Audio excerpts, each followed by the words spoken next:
Listen, I hit the button at exactly time. It just takes... It just takes a few minutes for it to spin up. It takes 12 seconds for it to spin up. Thank you for being here tonight. I'm gonna get a drink, and then I will start the actual presentation.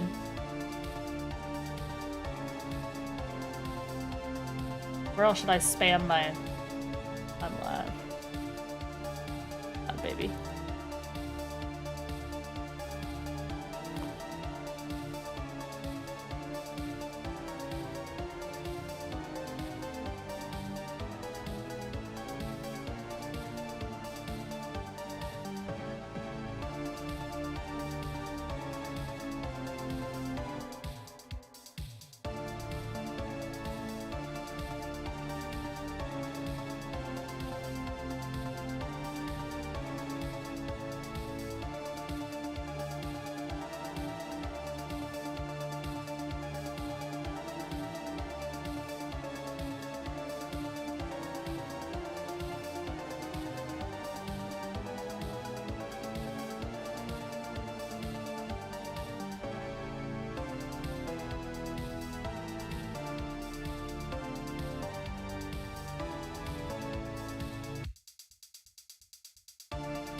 I'm so glad you're here.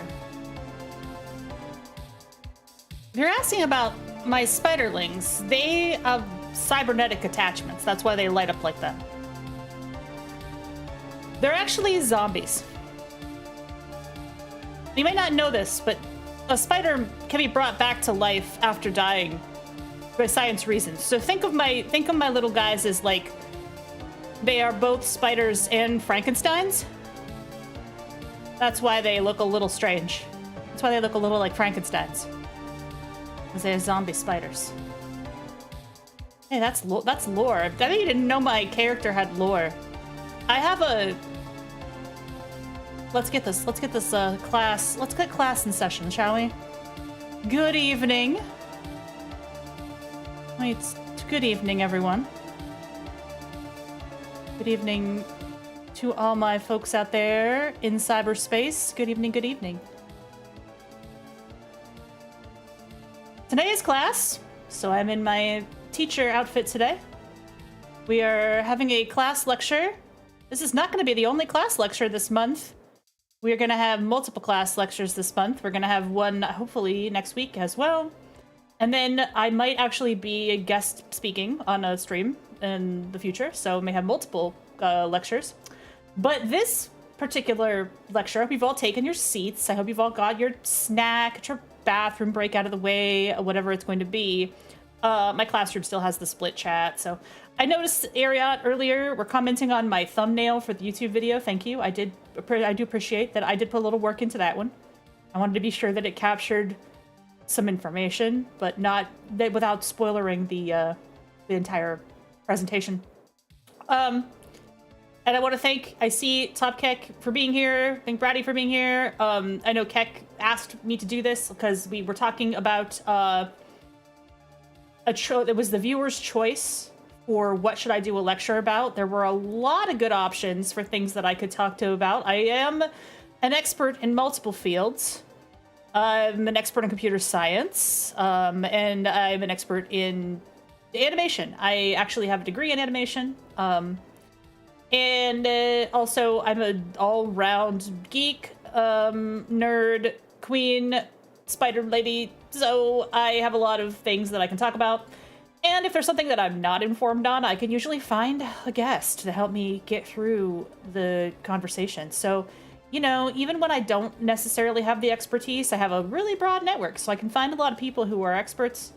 And they learn, you know, they help me learn more valuable things. I'm always eager to spread my knowledge to the world. And the request was to tell you all about some mildly cursed knowledge. So, what you are about to learn today, you cannot unlearn. You will learn some things, and maybe you'll need the brain bleach by the time you're done. Maybe it won't be that bad, I don't know. I like turtles? Me too. I like turtles a lot. I like turtles more than a normal amount. I have PowerPoint slides because, look, some VTubers, they start their stream up. There's times when I've done just a plain old ordinary just chatting where I've been, hey, I'm just gonna chat with you guys. Just a normal chat. We're gonna have a normal chat for normal people. This is not that kind of stream. This is a prepared presentation lecture. So I will be putting a PowerPoint up on the screen. We'll be looking at some videos. And hopefully we can all have a good educational life. Turtle Michelle, that's a really good name for a turtle. And is there any reason you chose to name your turtle Michelle? It's a great name for a turtle, actually. I can even tell you why. I know Michelle. She might be in the presentation. Let me switch to my regular BGM here so that you get the regular BGM. I like to have a little of my BGM going so that it's not so deathly quiet, but we're gonna have it nice and quiet in the background. I know it makes it harder to edit the video later, but on the other hand, I can't stand the deadly, deadly silence, so you just have to cope with a little tiny BGM when I do this, because I've decided I just find that more comfortable for me.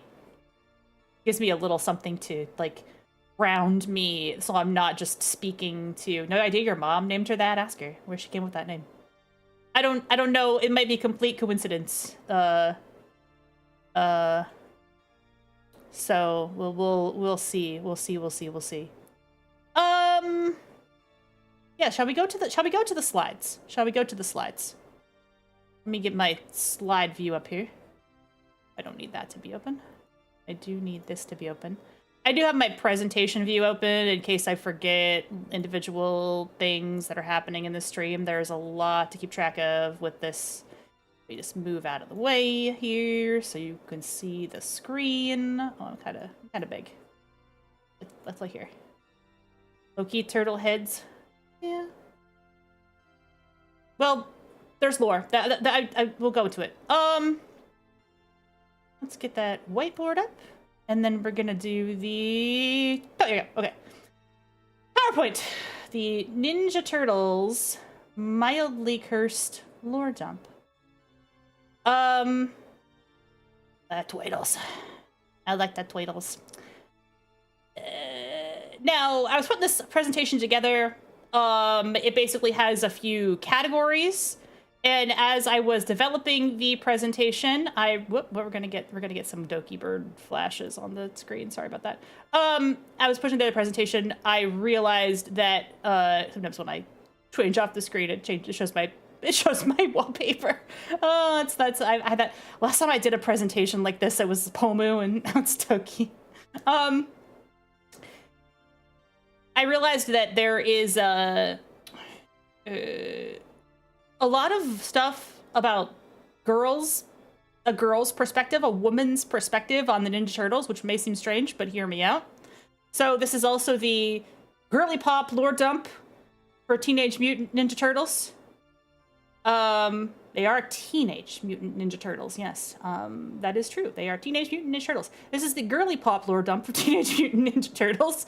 It just so happens to also be mildly cursed. Like, both of those things are true. This is both cursed and girly, because that's just how I roll here. I like girly things and I like cursed things, and you have to suffer through both of those things. So today's agenda for today's talk, first of all, I'm going to talk to you about what exactly is this presentation, which is what I'm doing now, to give you a little grounding in what we're going to be talking about. That's what this is. This is the preamble, where I explain the preamble. Next, why is this presentation?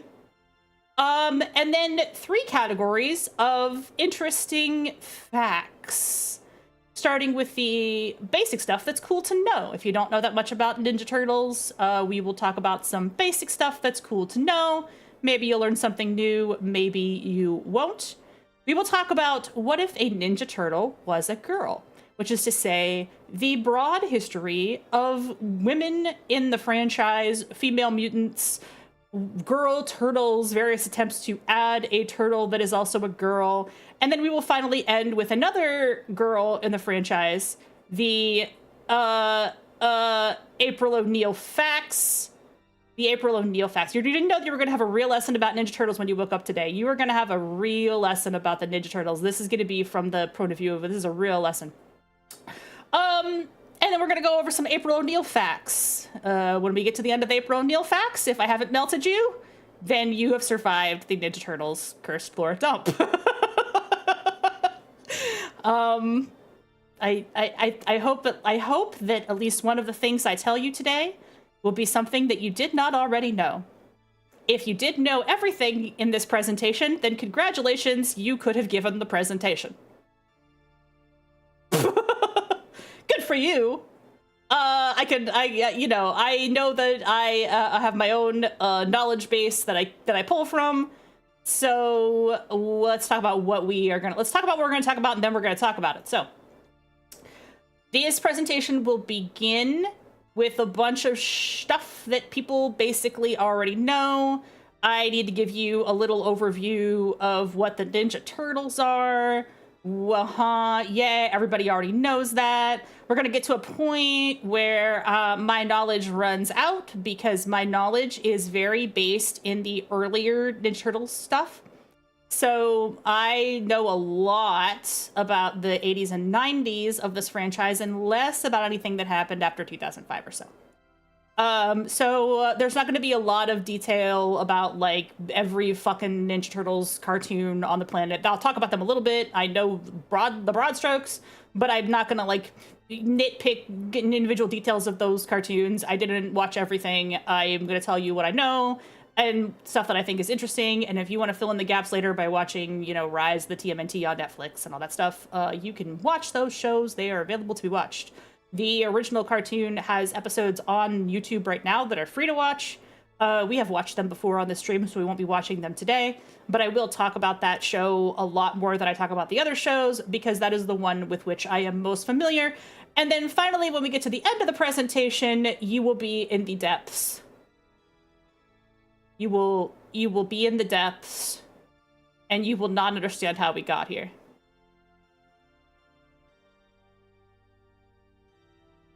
Are we good? Okay, let's continue. All the best, have a great day. One request that I would, because we are going to talk about characters, and I might not mention the character that I was going to mention the minute that comes up. I know it is very tempting to backseat and say, wait, you didn't talk about blah, blah, blah. They're already in the presentation, and I haven't just gotten to them yet, or you can tell me later they're from the 2017 show or something. I don't know, but that'll show up. But let's hold the what about blah comments, not necessarily questions. They usually in the comments like, I know something you don't know kind of comments. Let's hold those until the end of the presentation where we can chit-chat about things. I have developed days for banning people from the bot ban wave, so behave yourself, chat. Well, I'm not gonna ban anybody, but I just know that I'm gonna get a lot of, hey, you forgot to mention bloody blue. Yeah, I'm getting to it. Yeah, what about someone you didn't mention? Yeah, exactly. So, well, they may already be in the presentation. I just can only mention one thing at a time. And I do think that this will be, I know very little about this topic, excited to learn more. That's what I like to hear. That's what I like to hear. I like to hear new, I like to teach people new things. Excellent. Besides, gets into a button. Yeah, I want to sick the spiders on you. You saw them in the intro. They are undead spiders. They do not feel pain. And they will damage you. So please hold those questions until the end. But the way the spiderlings work, by the way, this is just Lita lore. You can take a spider and you can attach an electrode to it, and even after it's dead, it comes back to life. They use them. It's real. I mean, that's real. They use them for surgery. Is that crazy? Real. That's a real thing. So yeah, that's what I have. I have my undead spider minions. You can revive a spider as a Frankenstein. Real phenomenon. Look it up. Yeah. I got new art today, by the way. I got new art that shows my cybernetic spider parts, which is really cool. I'm so excited to have that little bit of my lore finally on the art. So if I ever get a 3D model, then it'll have that cybernetic spider butt that can be removed or attached. That's really cool. I have better grades. My teacher VTuber here on Zoom. You know, I was always wondering when I was a teacher if anybody would care that I was also a VTuber, but it turns out that nobody really. I didn't have any students that were like, "Holy shit, what?" I didn't have any students that cared about that, which is funny. But I'm really unhinged as a teacher. This is going to be an example of what it's like to have me as your teacher. But I've done lectures. There's a lecture that I might do at some point in the future that is one of the ones I'm holding on to. I don't know if I still have the slides, but I basically gave an entire lecture on somethingawful.com because I was teaching a computer science class, and it was the day that like low tax did the low tax, and I was like, I have to tell everybody what this means. I'm sure they didn't get anything out of it. I'm sure they were like, is this going to be on the test? Are you going to test us about this stuff? Like, listen, you need to know. Which low tax? The low tax. The day I was teaching a class the day that happened. There are many things that are the low tax now. The final low tax act. I don't want to say it in the first 16 minutes of a YouTube video. The self-deletion. The self-deletion that occurred at the hands of Richard Yankee. Yeah. I was teaching a class the morning that happened, and I was like, you guys should know about this person, this controversial figure that is partially responsible for a lot of how the political landscape is today. We have done an Osama bin Laden lecture here as well, if you guys were around for the Osama bin Laden lecture. If not, it's on the YouTube VODs. You want to check that one out.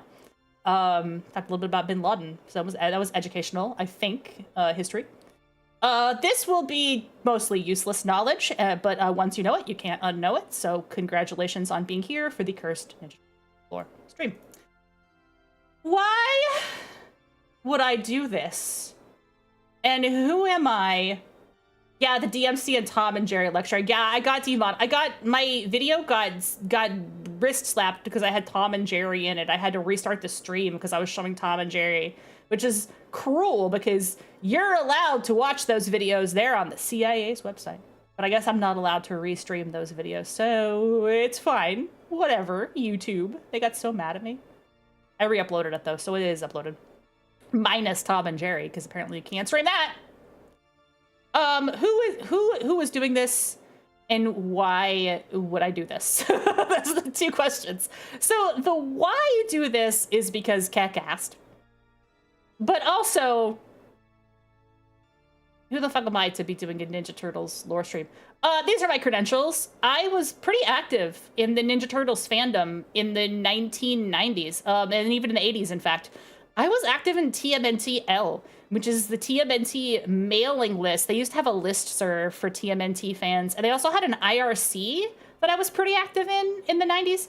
I have the perhaps dubious claim to fame of helping out with TMNT.com. TMNT.com does not exist anymore in its original form that it was in. It was originally an independently owned Ninja Turtles website. Now it is and if you click on that now, it goes to Nickelodeon's website, because the Nickelodeon now owns the Ninja Turtles, which is crazy.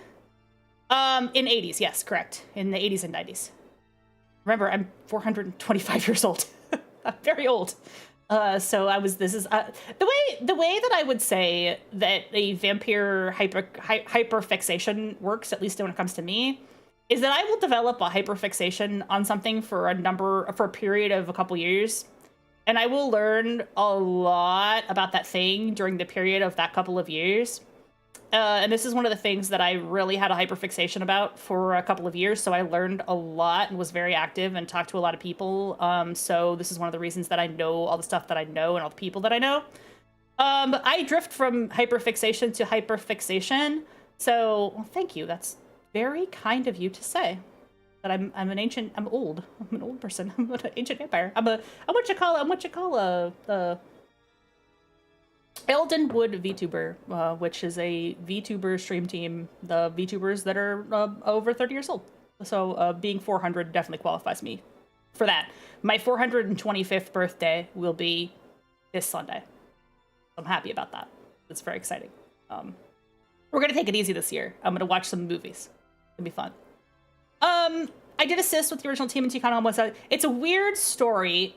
Basically, I was in the process of collecting episode list for the cartoon because I was at the time hyperfixated and wanted to know every single episode of the cartoon. The cartoon is really confusing to keep track of what aired and what didn't air. So there were some episodes that only aired in Europe. There were some episodes that were missing from the official episode list. And so I basically helped them correct their episode list. Now the episode lists online are pretty accurate, but it was because of me. Originally, that they are accurate. I do collect the comics and original animation cells, particularly from the original show. Of course, shows these days are not on cells anymore. So... And like when I was working on stuff for the site, I reached out to people who worked on the show. I was pretty bold about that. I've never been a coward, so I was like able to get a lot of questions answered, and I met a lot of cool people while I was doing that, and it was pretty fun. And I'm also a girl. One of the things that I discovered when I was active in the TMNT fandom in that time period is that while Ninja Turtles is by and large a show for little boys, for young boys, the most proactive and intense and involved fans were all women. Always. Almost all of them were women. And I think you're going to find that that is true in many fandom circles because there is a gendered aspect to things like fanfic, where women are pretty comfortable just like writing fanfic and men are not. Basically, I was heard from everybody, yeah, well, I was posting on like GeoCities and stuff. So GeoCities was the thing you posted on back in the 90s. Mostly the 90s is when I was active in the fandom per se. I wouldn't say that I was active in the fandom in the 80s because I don't think the fandom hadn't really built to be anything yet. There wasn't really an internet. In the 80s, we were just kind of watching the show and reading the books. So the fandom really built up in the 90s. So I was kind of more active in the fandom from like 95 to 2000, more or less. So a little bit later. Yeah. And, as I said, you're going to find that a lot of the people who are really active in the fandom were women. Not all, certainly. In fact, I was at Dragon Con a couple years ago, and there was a podcaster who has a podcast, and he is a dude, and he had his wife there, and they do a podcast where they like watch episodes of the original show. But I do think that a lot of the people you will meet who are proactive, who are really active in internet fandoms, you're going to find there's like a pretty big amount of women who are involved in these.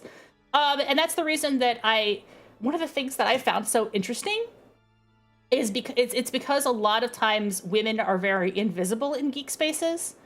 And it is because they will hide their identity as women until you give them a good reason to show they're women. So one of the things I like about the rise of VTubers is that women can be a little more open about being on the internet, because I know a lot of us don't like to show our face or whatever, because we don't like to get doxxed, we don't like to get in trouble, we don't like to be afraid. But I think a lot of the women that I met back then were simply presenting as male until asked otherwise. And then most of them were ladies when you actually found out what they were doing. They were like, yeah, I don't really advertise that I'm a girl on here, because that's not the point. We're just all here to collect Ninja Turtles stuff, and it doesn't matter. But I thought that was interesting and a fascinating facet of a fandom that you would think, just based on the fact that it's a cartoon for boys, would have been very male-dominated. That is very, very far from the case. It was actually very female-dominated, much like, say, the Star Trek fandom was a little bit earlier in time. That was also a lot of the fanfic and stuff was being written by women. That was very women-oriented zines, all that stuff. So, interesting already off the bat. You may dispute my account of this, but you would be wrong, because I was there. I was active on the forums. I know who those people were. This is some of the crap I have, just once again, to show you some stuff in my collection. I do have a signed comic. It's framed, so I can't flip through it anymore. In fact, like, most of my good comics are sealed, so I'm not going to be showing you pictures from them because they're sealed. But this one I have framed. It is signed by the artists, and there's Kevin Eastman's signature on there. I also have, this is a small sample, I have several animation cells from the Turtles. These two are probably like some of my favorites. I really like that Turtle Blimp cell. It's from the 4th or 5th episode of the show, so it's very old. It's from 1987. And then the Bebop on the bottom. I almost said Rocksteady. That would have been wrong. The Bebop on the bottom is also a really good one. I was really, really lucky. This was not expensive to buy, because if you know anything about animation collections, some animation cells are very expensive. I've always wanted to get one of the ones from the Disney Afternoon, but those were a couple $100, and I was not in my price range when I started collecting animation cells. So maybe someday, maybe someday, maybe someday. But I do have several animation cells from anime, and I have several from Ninja Turtles, because they were not too hard to find and come by and buy. In fact, the Bebop one at the bottom was $8. Now, granted, that's in 1990 money, but I mean, that is not that expensive for a one-of-a-kind piece of art that looks really good. I have several of these. These are just a couple of the ones that I have. But yeah. And the Turtle Blimp one, I think, was $35 when I bought it, which, again, is not crazy for, there are sexy shredders, but there's a sexy super shredder? Yeah. Well, there's a lot of girl stuff in this presentation, so hold that one. I had a picture of Shredder. I had a Shredder picture that I didn't include in the sideshow, but it's an original art that is in one of the comics that looks really cool, and I just decided I didn't have a place for it in the slideshow. Maybe we'll show some other pictures later. But yeah, this is a signed issue. It is not an issue 1, otherwise I don't know that I don't know how much they're worth now. I have no clue. Possibly they haven't gone up in value that much. I do think the comic probably has. It's not an issue 1, it's an issue 5. So the fact that it's a signed issue 5 makes it a little bit less something. Issue 1 is extremely rare in the original printing, because it's really hard to come by, because it's a weird independent comic.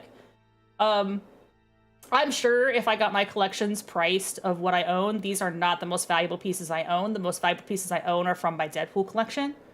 Guaranteed. Because after I got through my Ninja Turtles hyperfixation, I moved on to a Deadpool hyperfixation, and that one's disgusting. I have tons of stuff. But I do have some action figures as well. I collect female action figures for a time, not just because I'm a girl and I like girls, but because of this phenomenon in toy collection called short packing.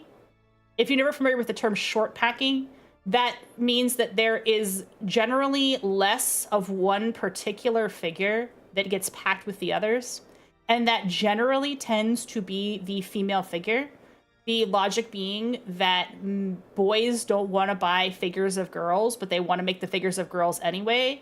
So there might be four Raphaels to every one April, like in a pack, right? So the April is going to be a rarer action figure, which is one of the reasons that I collect some of the female action figures.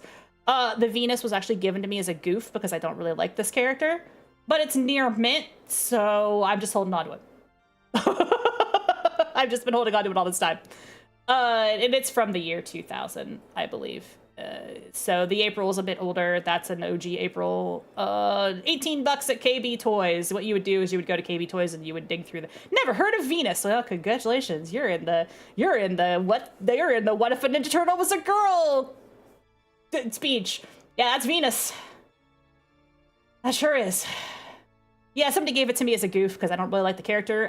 The character is not that popular historically.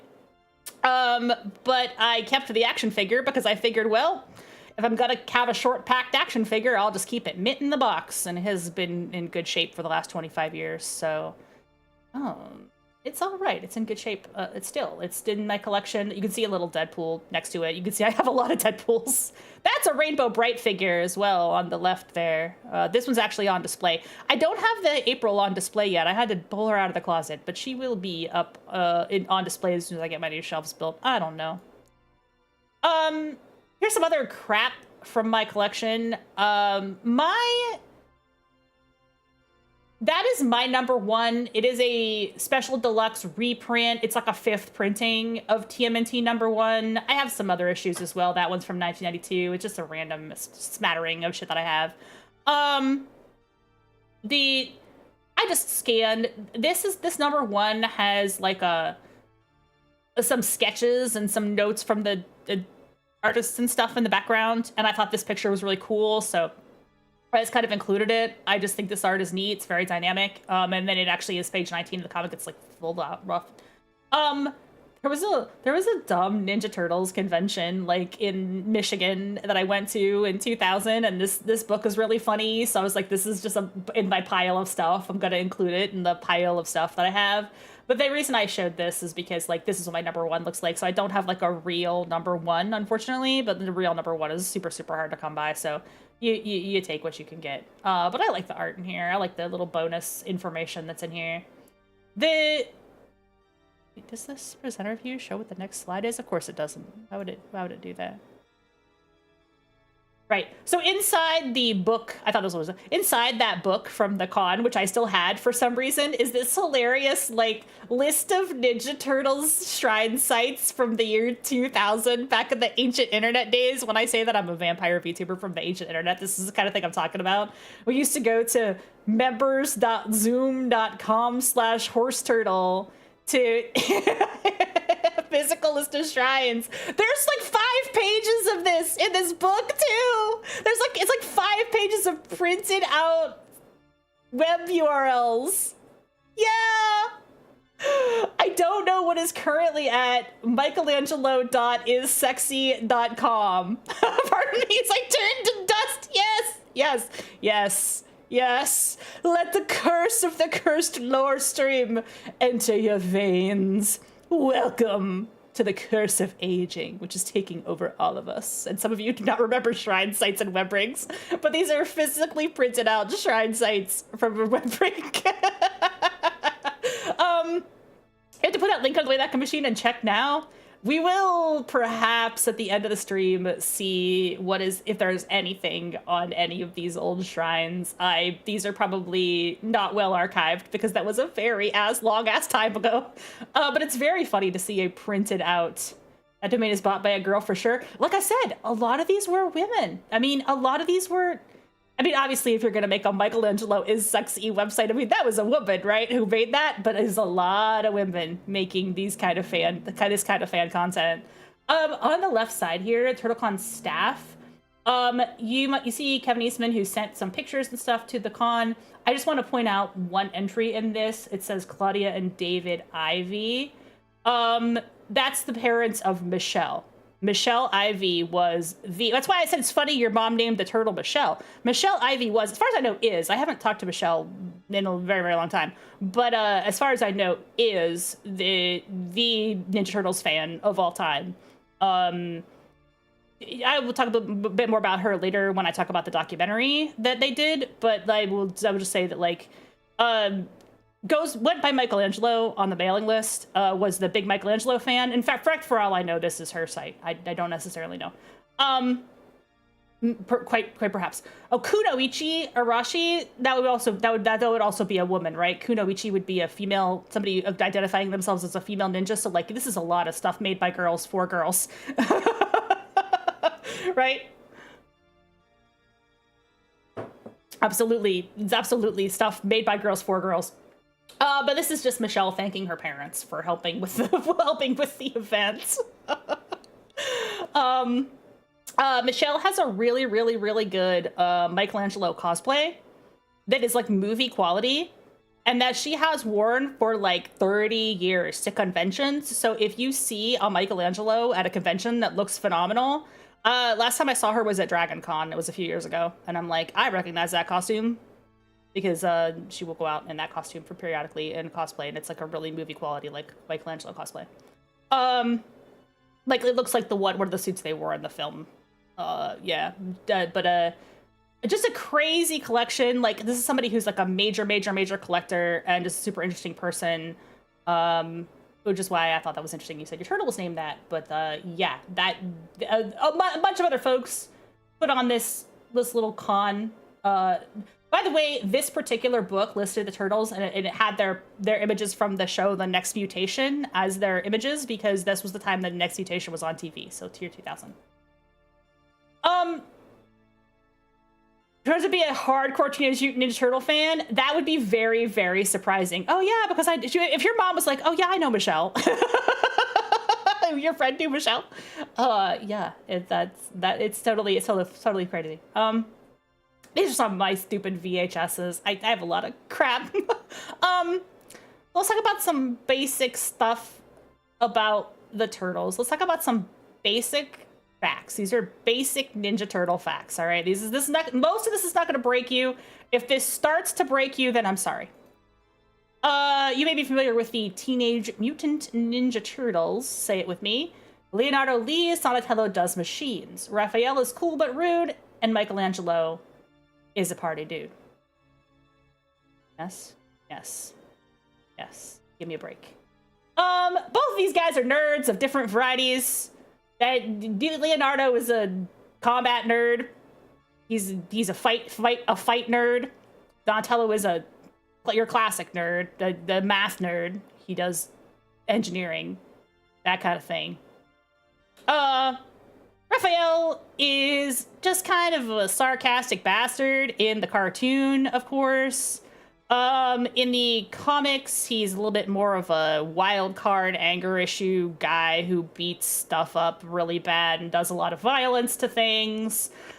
Michelangelo is a party dude. He's a chill stoner surfer type archetype. He uses nunchucks. They all have their signature weapons. Leonardo uses the katanas, swords. Donatello has the bow staff, the stick. Raphael uses the sais, usually in his belt. And Michelangelo's weapon is the signature nunchaku, unless it is a grappling hook due to international censorship.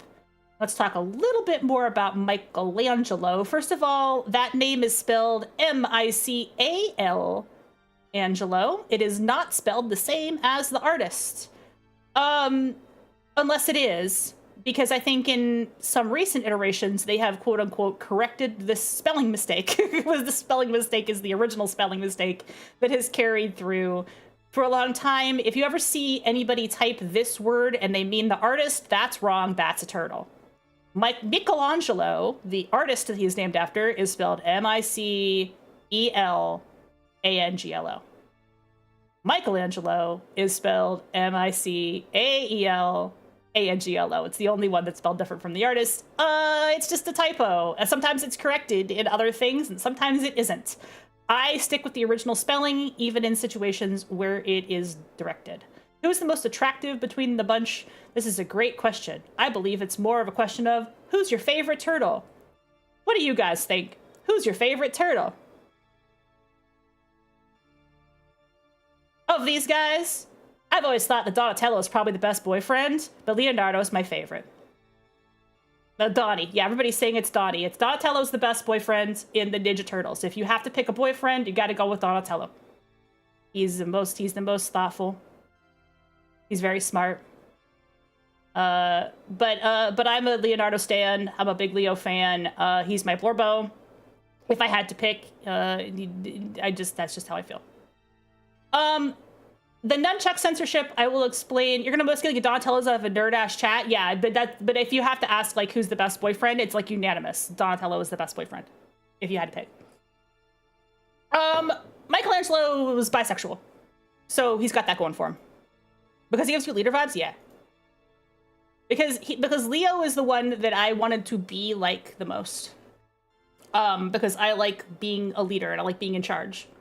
So if I wanted to look at somebody that was like somebody I kind of look up to.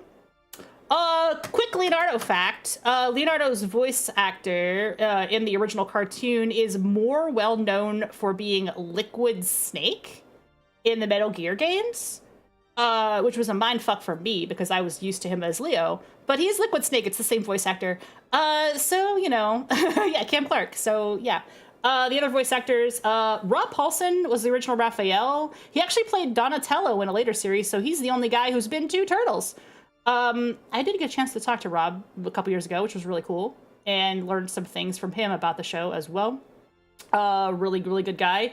You probably know him as Yakko Warner. That's his most famous role. He was also Mighty Max. Michelangelo's voice actor was also the Tick. That's interesting. They all came back in a sort of reunion for the video game Shredder's Revenge. Every single one of the original voices was back, which was really cool. Donatello's an odd one. His usual voice is Barry Gordon, although there's some episodes in the earlier when he wasn't available and he was recast. I forget who the alternate Donatello was, but sometimes he's a different guy. Sometimes there's a different Donnie. Yes, because the UK was afraid of Nunchaku in particular. They didn't like the ninja weapons. Michelangelo's Nunchaku were rarely used after the second season of the cartoon. They do come out in the first season. They do come out in the second season. When the show hit syndication on season 3, he stops using them so often, and they eventually get replaced with a grappling hook. The way that the Ninja Turtles TV show, the original show, aired, was basically there was like a very short miniseries. There's a second season, which is still pretty solid. And then there's like a big vomit of episodes that they added because they needed to have like enough to get a syndication amount. And I think it was like 69 episodes or some nice number like that they had to add a bunch. I would look at the actual list, but I'm trying to wrap this off the top of my head. Yeah, he's Yakko. That Raphael's the same voice actor as Yakko. The original Raphael is the same voice actor as Yakko. And by the way, he can still do the Nations of the World from memory in person. Also, I learned that was a one-take song. That's an Animaniacs fact for you. The Ninja Turtles roughly map to Jungian archetypes in terms of their personality. I was hoping to have a longer reference about Ninja Turtles as archetypes, and I honestly didn't find a video essay about this, which surprised me. So that might have to be a video essay that I do in the future because I feel like that's a separate lecture and it's too much to get into today. But one of the reasons the Ninja Turtles work so well is because they are very archetypical personalities that fit neatly into categorizations.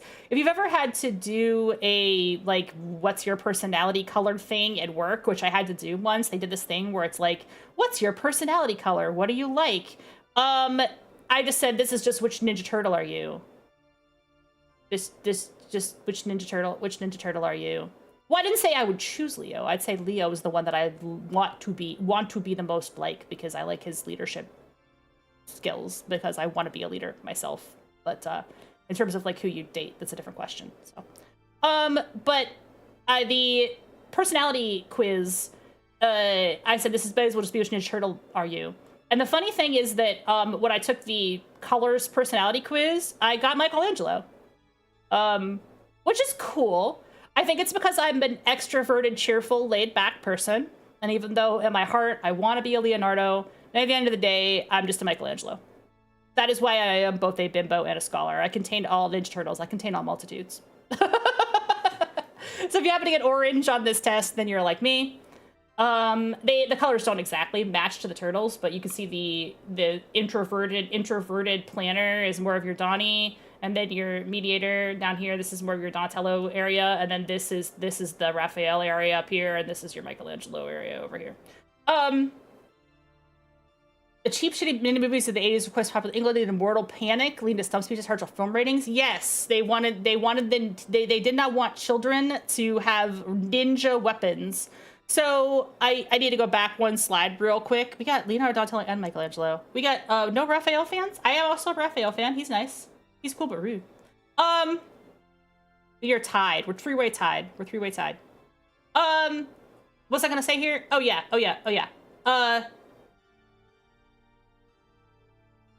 In Europe, even there were episodes of the show that only aired in Europe. In Europe, they called them the Teenage Mutant Hero Turtles, especially in the UK. They're called the Teenage Mutant Hero Turtles. For some weird censorship reason, like it's the same way that in Canada, Beast Wars is called Beasties because you can't call a cartoon war anything. Also very weird censorship. So they're the Teenage Mutant Hero Turtles. They didn't want to call them ninjas because, as Josh mentioned, they didn't like the idea of kids emulating ninjas because ninjas are not heroes. But there was a very big, actually, let's go forward a few slides. Let's talk about what this franchise consists of, because I think this will give us some grounding if you don't know about some of this stuff. Right, they didn't want to encourage people to have nunchucks, which is why Michelangelo stopped having nunchucks at about 1990. Or he would have the nunchucks on his belt, but he would never pull them out and use them starting in 1990. And that was because of overseas censorship. It was the US, they don't care. So there's some really, really good early episodes of the show where he goes absolutely ham on robots with those things and beats the living tar out of them, and it's great. And then he just never uses them ever again. He just stops using them about 2 years into the show. And they just kind of sit there on his belt and don't do anything.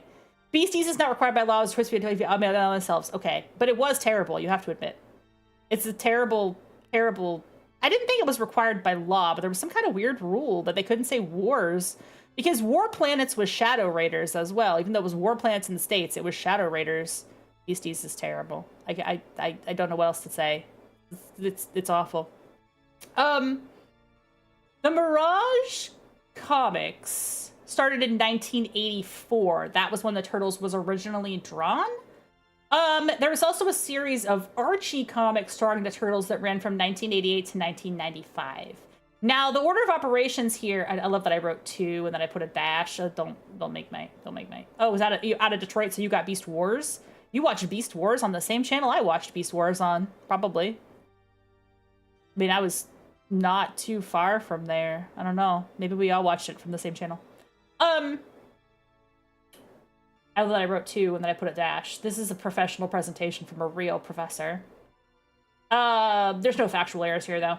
1984 to 2014, this is the original series, Mirage Comics. The Archie comics started in 1988.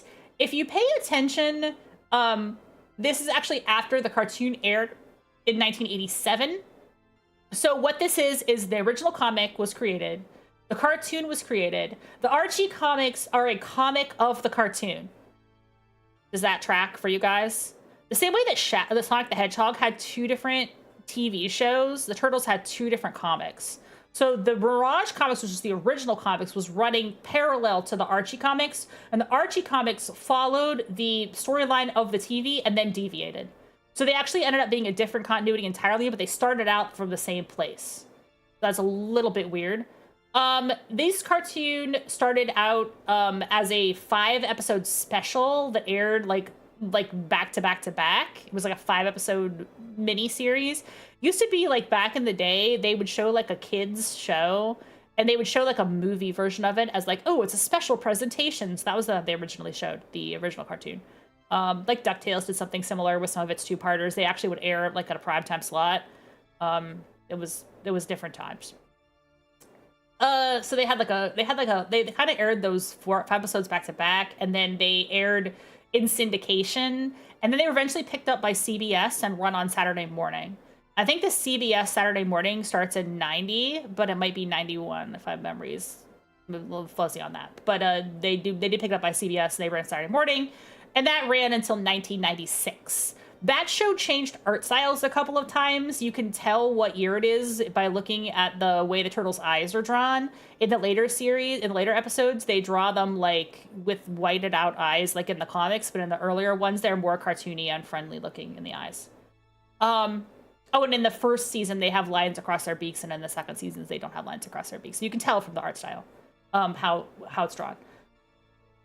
It is hard to, if you weren't there at the time and if you don't know that much about this topic, watching that first cartoon, it's actually really, really good for a cartoon of the time. A lot of people will say that the original TV show didn't age super well. I think it doesn't age well after the first 2 seasons, but the first 2 seasons are really kind of interesting artifact. You have to remember that a lot of cartoons in the 80s were starring a lot of human characters. You're looking at characters like He-Man or G.I. Joe, and those characters tended to be animated very stiffly. They're very like, they would have a cell and they would have like a lip flap cell on top, and they were not very dynamic and they wouldn't move around very much. Like I, as a VTuber, move around way more than He-Man moves around, right? And I'm stiff and I don't change my position, but like my eyes and everything move around a lot more than He-Man, right? They would be like very, very stiffly animated. And the Ninja Turtles were such broadly drawn, expressive characters that doing action with them was like really entertaining to watch by comparison to like some of the stuff that was coming out of other cartoons at the time. Plus, they're really fun to draw. Like if you're a kid and you're looking for a character that's like really broad to draw and really friendly looking, it's a lot of kids were drawing them in their notebooks and stuff because they were just like neat. So it's hard to convey like the scale of which turtle fever was a thing. It was huge in 1989, 1990, especially when the original movie came out. So let's talk about movies. The first movie trilogy came out in 1990. That was followed by Ninja Turtles 2, which is the one that has Vanilla Ice in it. And then Ninja Turtles 3, which is the time travel one. Other TV shows include The Next Mutation, which was kind of a Power Rangers knockoff. They were in big rubber suits. It was very much following like after the movies kind of style. There was also a cartoon in 2003. There was a cartoon in 2012. There was Rise of the TMNT, and there's a currently ongoing series called Tales of the TMNT, which is still active today. Thank you for the follow. Welcome. We're talking about Ninja Turtles today. Sometimes when I do just chatting, I do a classroom lecture, and today we are having a classroom lecture.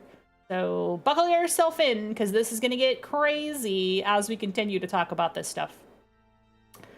There's one I don't see, but I bet it's way deeper in the iceberg. There might be other stuff in the iceberg. Perhaps, potentially, perhaps. I don't know. There's obviously like stuff that's just like missing because this is like the broadest category of stuff. Like I'm just like, oh, the various mangas. There's like a bunch of them. I didn't feel like listing them. It's not really relevant to this talk. There's like other stuff.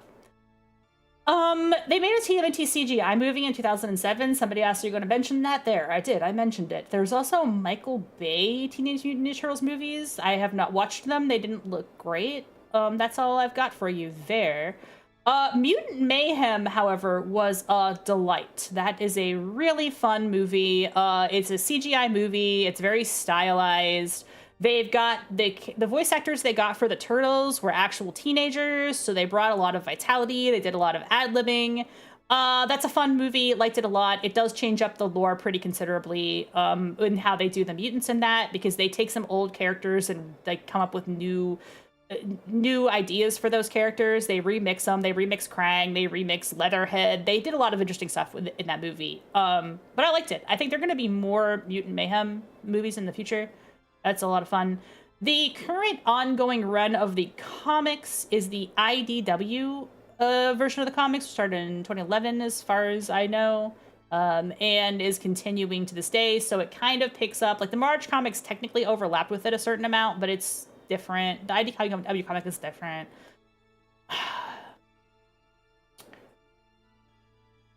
Ninja Turtles also have starred in numerous video games. Many video games. I did not list all the video games. Please don't ask me to list every single video game that the Ninja Turtles are in.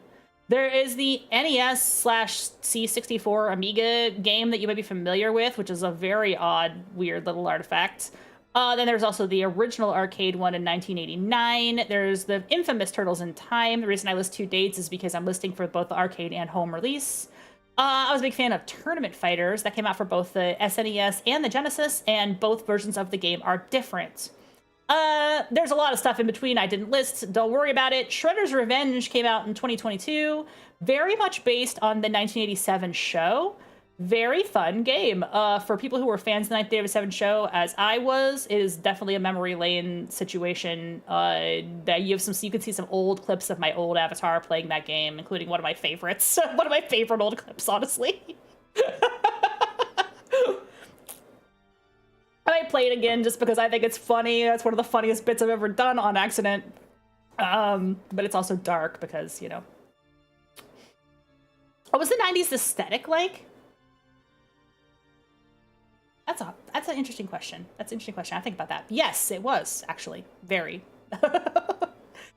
There was a lot of brighter colors and stuff. I think you see a lot of brighter colors and stuff when people show you the 80s, but the 80s not necessarily. The 80s still had a lot of leftover 70s aesthetic, so there was like a lot of like wood grain paneling and stuff.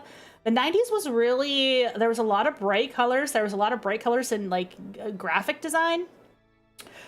Ninja Turtles is a great example because the Turtles are a 1980s phenomenon that really carried over into the 90s, and the turtle popularity was like at its peak in like 1991. So like it's kind of, the Turtles themselves is like a bridge from the 80s to the 90s in terms of aesthetic. It is almost hard to list how many things were inspired by the Turtles. It was such a phenomenon. It was so huge. There were so many knockoffs. You've seen Battletoads. You've seen Cowboys of Moo Mesa. You've seen Biker Mice from Mars. All of those things in some way were kind of a response to this new funny animals doing action thing that appeared when Ninja Turtles appeared.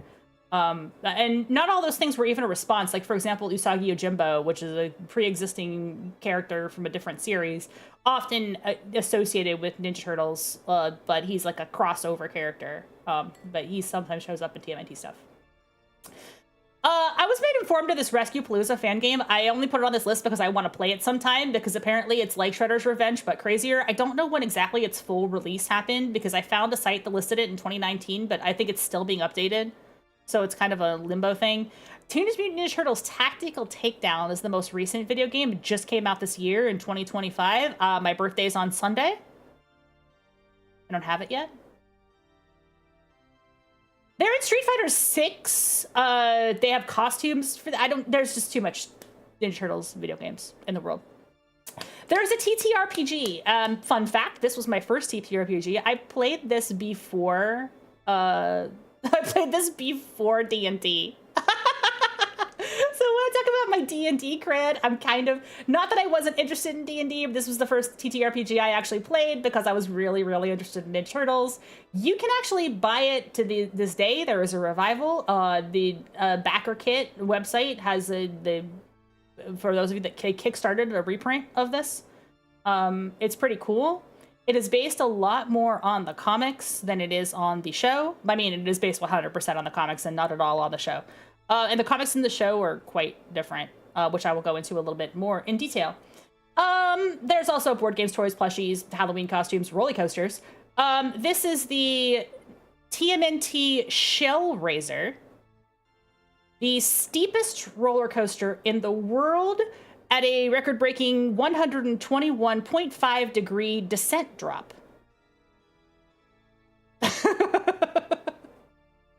I don't know if you thought we'd get here, but here we are. That's the drop. You can see it on the left there. Would you like to see a video of the roller coaster? We're about to hit ads on Twitch. But let's just do a video of the roller coaster real quick, shall we? Little palette cleanse.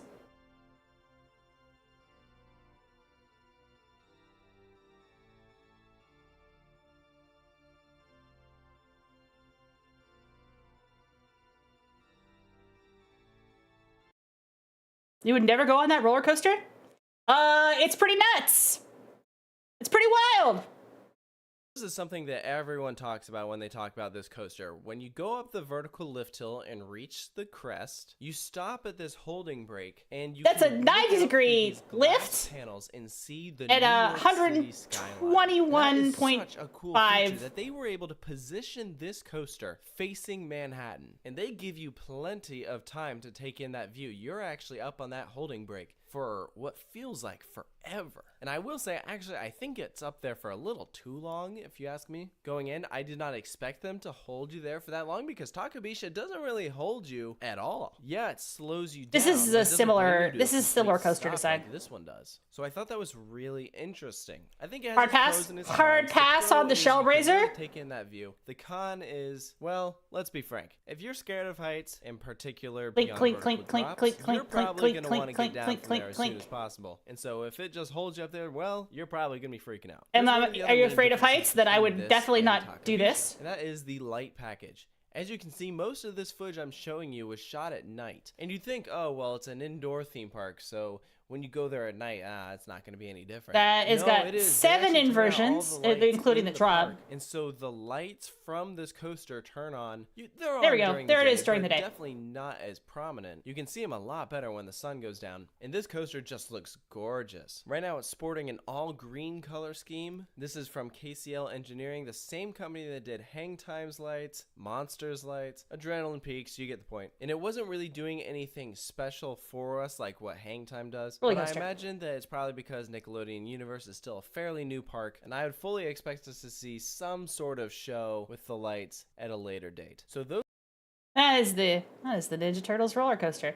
I'm going to let this play out for a couple of minutes just because we are in ads, and we'll get back to the lecture after, so just enjoy the video for a second. I think Shell Razor does well. Here's some differences between this and Takabisha that I think it does not do well. First, I want to start off with the first few elements, because before you even hit that launch, you have a small drop and an inversion. When you're on Takabisha, it's a Nickelodeon Universe, which I believe is inside the American Dream Mall. You clearly see what's about to happen. And I think that really kills those moments. In Jersey? When it is completely encased. It's on the Jersey side of New York. You don't know what's about to happen. So theoretically, I could ride this. As effective. In addition, the launch is just on flat ground. It's not in a tunnel or anything. But I don't think that it's really not too far from the launch. It's not too far from where I live. It's still fine. It's a great launch. Gerstlauer, they do. You could convince your family if you ride this Shell Razor. Let me know. Let me know how that goes. It does look terrifying. That initial drop looks terrifying. I think once you get past that initial drop, you would probably be fine. But man, I don't know what the deal is. This thing just opened. It's been open for about 2 months, and let me tell you, this is not a smooth ride. Oh, it's bumpy. Because Takabisha was fairly smooth. This ride is a lot rougher. In particular, there's one moment that I wanted to discuss. All right, let's talk about it. You're coming up out of that looks terrifying right there. No, yeah, you're pregnant. You can't ride a roller coaster. Yeah. You're going upwards. No roller coasters if you're pregos. Batman. They got some serious potholes they got to work out. You can really feel the rough. That goes upside down a lot, though. That goes upside down a lot. 7 inversions is crazy. And you can feel them even more if you're sitting in the front row. Believe it. Looks like fun. It does look like fun, though. Smoother than the front row. It does look like fun. I'd love if someone in the comments could explain how that works. It's by a horse track. That was a little strange. Typically, front row is gonna be smoother than the back, but that's. It does by a horse track. Musume crossover. They got horses. God, I want to play the horse game. I want to play the horse game so bad. I can't wait to play the horse game, guys. I'm gonna play it. We'll play it soon. All right, let's get back to the slides. Oh wait, where's my presentation view? I need my presentation view. How am I supposed to give a presentation on my presentation? I can't make this do. There we go. Okay. No. Sorry, Google Slides is a little bad. I need to hit this button. There we go. Otherwise, I can't see both my notes and the slides. We're coming back. Give us a second here. Okay. Every time I switch to a video, there's going to be a short delay while I swap back to presenter view because presenter view is a little clunky on YouTube, on the Google. Speaking of which, I have lost it. Where is it? Peace. Please. Okay, I see. It's hiding. Yeah, there's slides. There's slides. No, you didn't think I was gonna give a lecture without a PowerPoint, did you? I'm thorough, but I need to look at my notes. Okay. Ninja Turtles were also a touring band in the 90s, in the early 90s. This is the first extremely cursed picture in the set. I hope you enjoy it. Take it all in. Feel the love from this. They wore these outfits that are based on the third movie. The reason I haven't put my BGM back on is we're gonna look at a video of this in a second. We're gonna look at this in motion in a second. What I particularly like are the nasty pickle veins on the legs. This is the last thing you see before you die. What's going on in this picture? It's so awful. They were a touring band. They had a band concert that they did. Here's some example. There's a tour. The Teenage Mutant Ninja Turtles coming out of their shells tour, sponsored by Pizza Hut. Because of course it was. Of course it was sponsored by Pizza Hut. What do you think? You think Pizza Hut wouldn't sponsor the Ninja Turtles band? Of course, it's a Ninja Turtles band. They have to. They eat pizza, don't they? Right. So let's take a look at some of that. So that's a timeless music. Put that on still store on the screen there. I haven't seen anything yet. Yeah, the end of this is where this goes crazy. But we'll watch the beginning of this. Why would he pick tonight to come to the theater? Man, what's this gonna look like? There they are in action. They're coming out of their shells. It is cursed as hell. Pizza Hut did have a buffet. Pizza Hut did a lot of good tie-ins here. There you are. Wait a minute, guys. Wait a minute. I'm glad I found you. They're cutting a promo here. I've been lost down here for 5 minutes. Do you know they have snakes down here in radio? Who cares about the snakes, dude? How are the kids upstairs? It's dirty. Do you know what's going on? Have you seen Shredder? Yeah, of course. We were up there fighting him. God. I'd like to thank Not Your Dad's TV ads for archiving this entire thing. I could have posted from my version. I have the fucking VHS, but you know, that's work.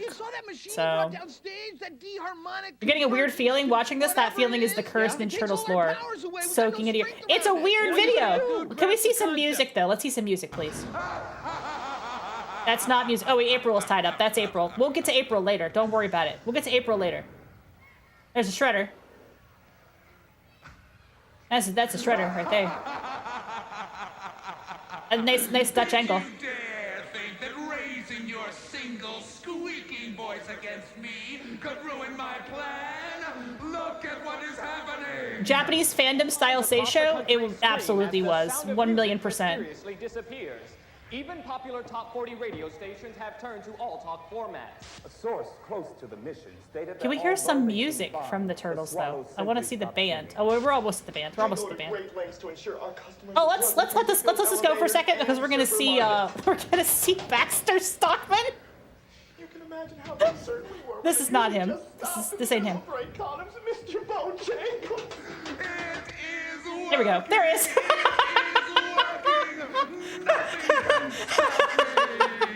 Wow, the shredder looks good. But the turtles, they're still out there. I know that. Come, let us continue our search. We'll find them. And when we do... Love it. You gotta love it, guys. From Packed Arena. Yo, no.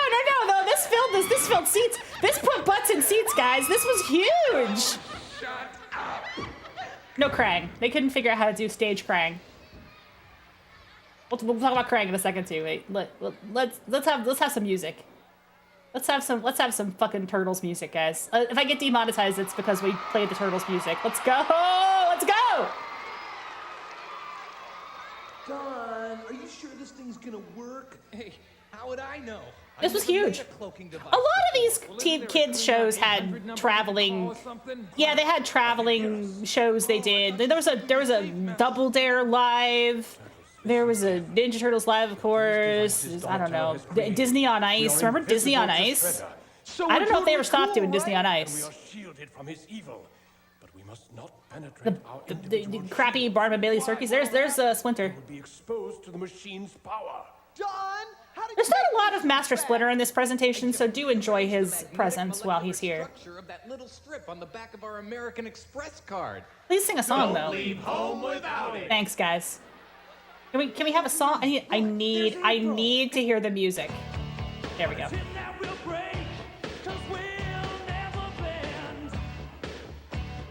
What is this filming? Why is it sideways half the time?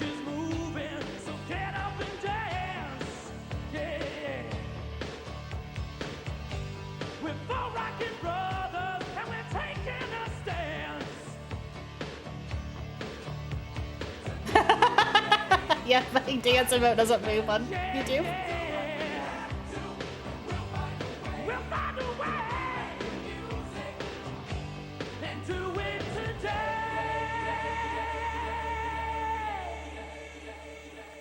Yeah, so that's bad. I think. We can agree. Oh god, good job, guys.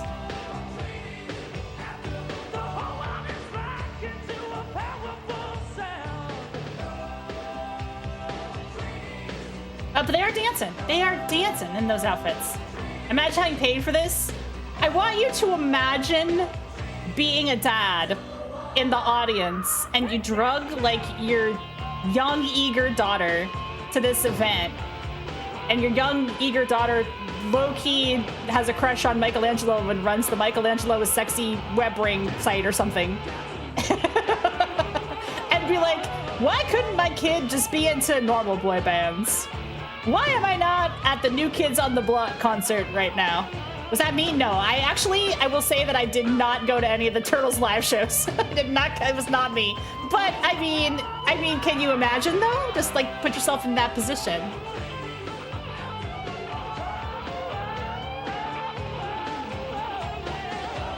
I say daughter because again, very female fandom. A lot of boys, obviously a lot of boys, but there was girls in that audience, man, I'm guaranteeing you. No, whatever singer they got to do the singing was absolutely fine. I mean, this is obviously all pre-recorded music. They're not obviously, they don't have enough fingers to play the guitar. You can't play the guitar. My verisimilitude is broken here. You can't play the guitar with only 2 fingers on your hand. I mean, maybe you can. Maybe you can. Maybe I'm being rude here, and there's folks that are handicapped that are able to play the guitar with only 2 fingers. But I don't think they're. I have a feeling they're not actually playing those instruments, guys. Evil in the machine will kill us. Yeah, what are we supposed to do?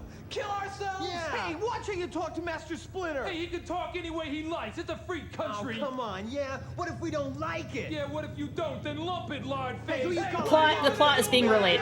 They singing songs. Shredder called Baxter's time comes forward with his harmonic deconvergence converter. Using this device, they will steal all the music in the world. It's that machine. Its Yeah, it's their music. It's their music that steals all the. It's their thing that steals all the music. This is just like the thing in Rainbow Bright that they took to the San Diego Zoo. It's the same exact fucking device. My God, I cuss during my lectures. I'm a terrible teacher. And the music, and our battle can be won. You mean you just have to follow? All right, so that's the band. They were a band. I figured that would be a little taste of. Wait, I always do this wrong again. This presenter view thing is really annoying. I have to click on that. Guess I don't get my notes. I need my notes. You gotta understand, I need my notes. No, I don't need them a lot, but I need them a little. So that's the Coming Out of their Shells tour. That happened in the early 90s. After the 3rd movie came out. Because these costumes are very much based on like the 3rd movie. They had like those really weird freckles and stuff. But yeah, that's the 2nd movie had Vanilla Ice in it. You know, if you care about that. Go ninja, go ninja, go, go, go, go, go, go ninja, go ninja, go. Okay, enough of the music. So let's take a step back for a second and talk about why. Because if you think about it, has anybody stopped to consider the fact that turtles who are ninjas is a pretty weird freaking idea? It's a bit of a strange concept for a program. My music back on here. Bit of a strange concept for a program, a bit of a strange concept for a comic book. Why did this exist? Now, you probably know why this exists, but I'm going to spell it out for you anyway, because I know there's people in the audience that don't know, and like I said, this is the basics part of the presentation. This is the basic stuff that's cool to know. This is slide 20 of 57, so we're going to get into the danker stuff as we progress, but this is the basics. So, in the 80s, 1984 is when the first comic was drawn. These two dudes, Kevin Eastman and Peter Laird, were talking about comic books they like. They were both big fans of comic books. By the way, if you attend movie night on Sunday, you will see Kevin Eastman. He is in the film we are going to be watching, The Gardens of El Chupacabra. He is there with his then wife, Julie Strain, also known as Queen Bee, the Queen of the Bee movie. Julie Strain is 6'3" and worth the climb. That's her. That's what they say. They are no longer married, as far as I know, but they were married at the time of filming Guns of El Chupacabra, which is a fantastic movie. Kevin Eastman seems to be a pretty chill dude, and Kevin and Peter were talking some shit about comics, and specifically, they were talking some shit about Daredevil. You may be familiar with Daredevil. Daredevil is now a more well-known than it used to be Marvel property due to having a pretty successful Netflix show. He also showed up in She-Hulk. He had a movie with Ben Affleck. You're probably familiar with Daredevil. But Daredevil was not as well-known, at the time. It was not something that people would consider, a familiar character or household name. I think even today, if you ask people to, name Marvel Universe characters, I don't think he would come up first. But he's, an important Marvel character. And Daredevil's stories were set in New York City, and Daredevil largely fought ninjas. There was a big ninja craze in comics in the early 80s. That was when a lot of what you might call, the Orientalist stuff was happening with Marvel. So, Wolverine became a samurai, and Daredevil was fighting ninjas, and so they had all these ninja stuff in Daredevil.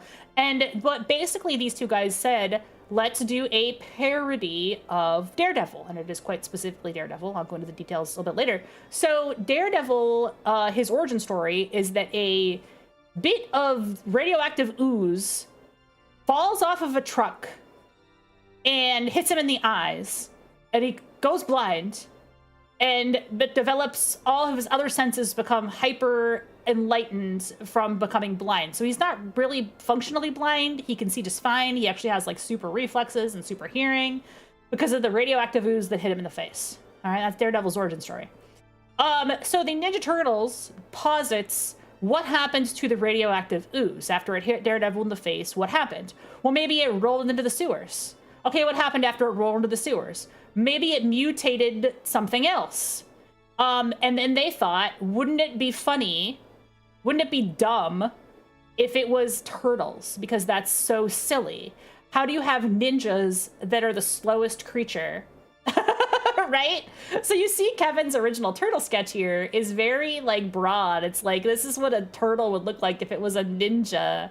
That Peter's sketch gets a little more refined to the heart of it, and then eventually it became, can you tell colors? No, I don't know. It depends on the Daredevil, I'm sure. Tell me, I don't know. They eventually became the Teenage Mutant Ninja Turtles, and they came up with this idea to have it be a parody of Daredevil. So it's a direct parody of Daredevil. Many people will tell you that the original comics are much more serious and darker than the cartoon.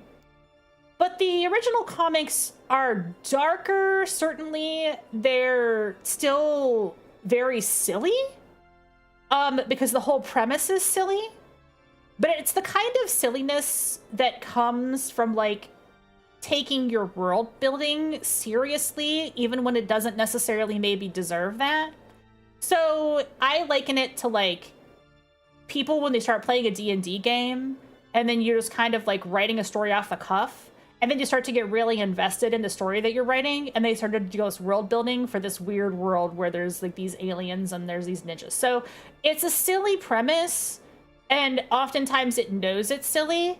But it's also very violent, because the thing that it was parodying and the thing that it's lampooning was also very violent. And because this was an indie comic, just drawn by two guys who were just making it themselves and they didn't really have to answer to anybody. They could do whatever the heck they wanted.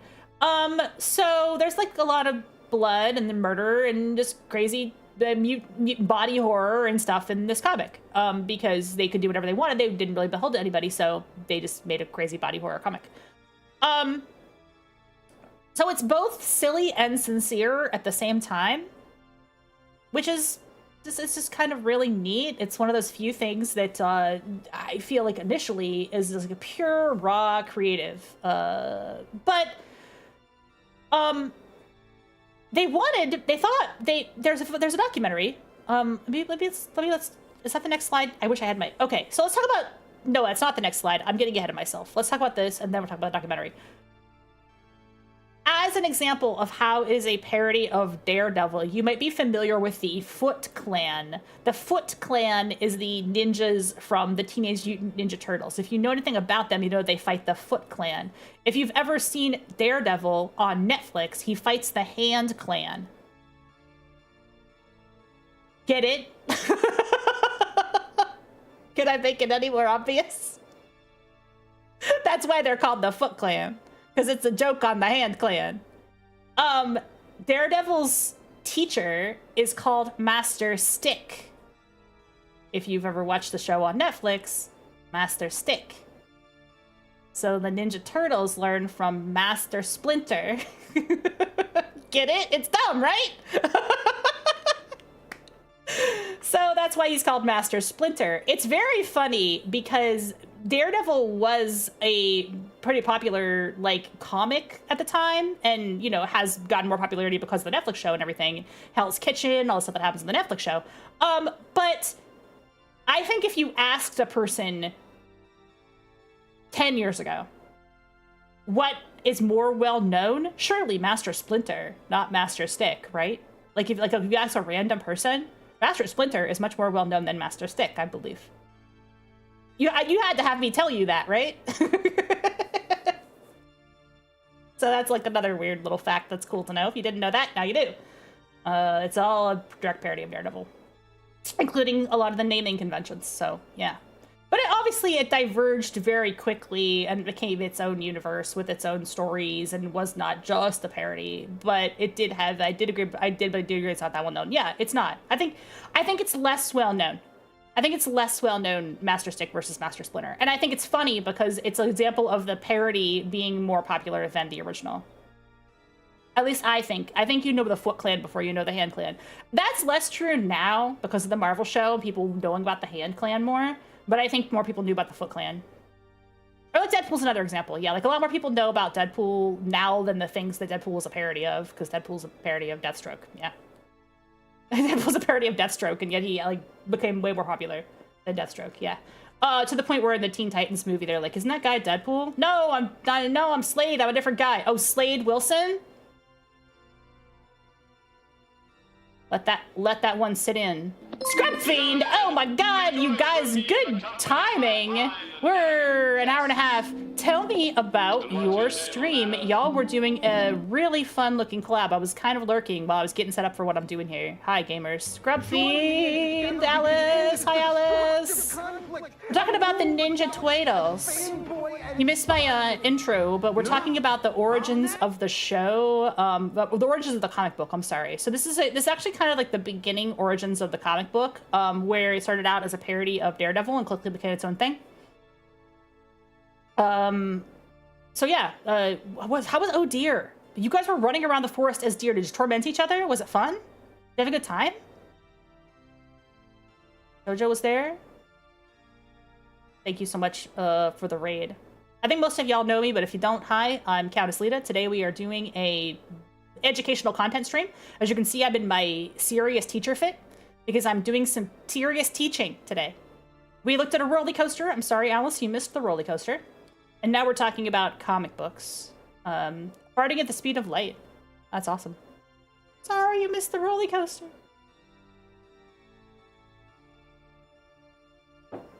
The concert. Yeah, we also watched some of the concert. We didn't watch all the concert. It would have been a lot, but we did watch some of the concert. Oh, and by the way, when I made this, Google slide deck, I used like a template, and for some reason it just adds these random arrows everywhere, and I was just like, okay, whatever. There's just random arrows in this slide deck. Now I'll talk about the documentary. There's a TV series on Netflix called The Toys That Made Us. And they are mini documentaries about different toy series. One of them is about the Teenage Mutant Ninja Turtles.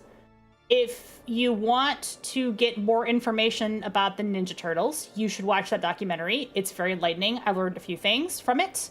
And the person I mentioned earlier, Michelle Ivy, is in the documentary. As well as the creators of TMNT are in the documentary, of course, talking about their creation. And one of the things they talk about is they decided they wanted to do merchandise for their weird little indie comic. So they started shopping the weird little indie comic that they drew in 1984. This is like 1986 at this point, 1985, 6, I think. Shopping it around to various toy makers. And they eventually ended up at Playmates. And Playmates decided to take a chance on them. The problem was, if you're familiar with how things worked in the 80s, you always had a cartoon to sell your action figures. So many of the franchises that we know and love today, and I want to draw a straight line from this to basically all like ensemble cast franchises that are partially driven by the need to merchandise under capitalism, right? Because we start like when Ronald Reagan, I'm sorry for talking about Ronald Reagan, but I have to talk about Ronald Reagan now, made it legal to have half-hour long toy commercials, which is new. That was before Reagan was president, but the administration. I'm sorry. It's the 80s. I have to talk about it. The administration made it legal to have these half-hour toy commercials. So a lot of these franchises that were created at the time were actually half-hour toy commercials. That includes the Transformers, G.I. Joe, My Little Pony, Rainbow Bright, and many, many, many of the franchises that we've actually grown up with and have huge nostalgia for. So who is to say if it was bad or not? Certainly not me. It did, in a way, unleash a lot of creativity into the world. Turtles are a weird one because they already were a creative idea that were born just from like the joy of wanting to make a dumb comic book. But Transformers is a weird one. That'd be a whole different lecture, but Transformers is just like, oh, we have a bunch of toy molds. What toy could we make from this? Well, we could make a Voltron-ass thing. Let's combine these things together. Let's write up some kind of dumb story. Let's just sell the toys. With the Turtles, they basically said, we're going to make these toys based on your comic book, but we also need to make a cartoon to sell the toys. No kids are going to buy toys that doesn't have a cartoon associated with it. And so if you've ever wondered to yourself, like, why is it that the Turtles toys look so different from the cartoon? It's because the toys kind of came first. The toys are based on the comic. Now, one of the changes that they made very early on is that in the comic is black and white. You've seen a couple shots. I will show you later some more panels from the comic. The original comic is black and white. It is pencil and pen drawn, hand-drawn sketches. There's no color in the comics, the original comics. So they needed a way to differentiate the characters. And the Turtles originally all wore these red bandanas around their head, right? They were all red. So they decided to give them different color bandanas to make it easier to tell the Turtles apart for kids. And that's one of the things that has stuck over the longest time. So that was originally done for the toys. It wasn't done for the comics originally. So if you look at the older comics, when they colorize them later, they all have red masks on. But if you look at the Archie comics, which were based on the show, which was based on the toys, they have the colored masks. They have the red, purple, blue, and orange. And you might notice that they have different skin tones. The original action figures actually did. They had Donatello was like more of an olive brown green, and then Michelangelo's like a brighter green. That's how the action figures were. It's not based on the show. It's not based on anything. It's just the action figures were made like before the show was made, basically. So the show ended up airing, like I said, 5 episodes in 1987. And it was a huge, huge, huge success. Yeah, and the personalities are like a lot more, like in the show, the personalities are like also a lot more bold. Like they're very, like the word you would use now is flanderized, right? Like they're a lot more out there. They're a lot more like direct in terms of their personalities, because like I think they're like in the comic and especially in the movie, like there's not that really, really stark difference between the characters, but they're a lot more like cartoon. They're a lot more broader caricature almost in the cartoon. And I think that is probably a good change. I think it makes them more different and such, but also like they're very different in the comics as well, but it just takes more time for that to come out, for that to mature. Like they really kind of were feeling them out in the earlier issues. So like you don't get that really, but in the cartoon, like they immediately right away go to having Donatello build like all these weird gadgets. And he doesn't really do that as much in the comic, although I'll show you some panels later where he's doing gadget stuff, so it does happen in the comics. But the reason I did it in the cartoon is because, obviously, you want to sell more toys. So, like, you're going to build, like, a turtle van and a turtle blimp and a turtle pizza launcher because you want to sell more toys! So, like, and for the same reason, in the syndicated season of the cartoon, where they go into the third season, they add a lot more characters. Like Mutant Mayhem has a lot of those classic characters in it. They just add a shitload of characters because they want to sell more toys. So they keep adding new mutants and stuff to the comics. So it's like they keep adding to the cartoon, and then they add to the comic, and then they add to the toys. So it's kind of like a thing that like circles and cannibalizes itself. But one of the reasons that there's all these random one-off mutants is because it's a toy sale thing. And one of the reasons Donatello went so hard on gadgets is because it's a toy sale thing. Because then Donatello can build the cool turtle van that shoots pizzas out of a launcher, and then you could have the cool turtle van, and then you can make all your friends jealous that you have the cool turtle van. So, you know, that's why it's like that. The Toys Who Made Us is a good documentary if you want to learn more about the toy line. Couple differences between the cartoon and the original comic. This really, really, really threw me off as a kid because the movie for the most part follows the comic and not the cartoon. So in the cartoon version, the biggest change that they made, I would argue to my dying breath, have me on the last words I said, this is a good change. I think this is better. They basically changed the mutagen so that the mutagen could turn a animal into something human-like or turn a human into something animal-like. Originally, in the comic, the mutagen was just, it hits an animal, and isn't the big rift which one was better? I think it is one of the big rifts, yeah. I can't remember which guy preferred which version, though. Do you remember that? There was a couple big rifts between those guys. They did split up over creative differences. Like in the early 2000s, I want to say, and then Peter was the only one on the book. Some of the things that we're going to talk about near the end of this is stuff that was only added to the book by Peter Laird. Because of, I don't know. I'm not in his brain. But I can't remember which one preferred which origin. I vastly prefer the cartoon version. I think it is better. A big part of good video free made was getting Rat Splinter on TV, but then the two cartoons after did Guy Splinter. Yeah, I don't like Rat Splinter as much. So in the movie, they show he's basically in the movie and in the original comic. Now, the logic behind how it is in the comic makes perfect sense to me because they hadn't totally thought this out yet and they were still iterating on it, right? So in the original story, you don't. Oh no, you don't remember. Oh, that's right. You don't remember who it was. I don't remember which one it is either. I thought you said I don't like the cartoon. I'm like, I love the cartoon Splinter. The cartoon Splinter is really good. I think it has more pathos. I think it's a more interesting story. It's a little weird because of how they do it, how they show it in the cartoon. But I think if you depict it with a little more gravitas, it's a really, really good story. I'm getting ahead of myself if you don't know the story.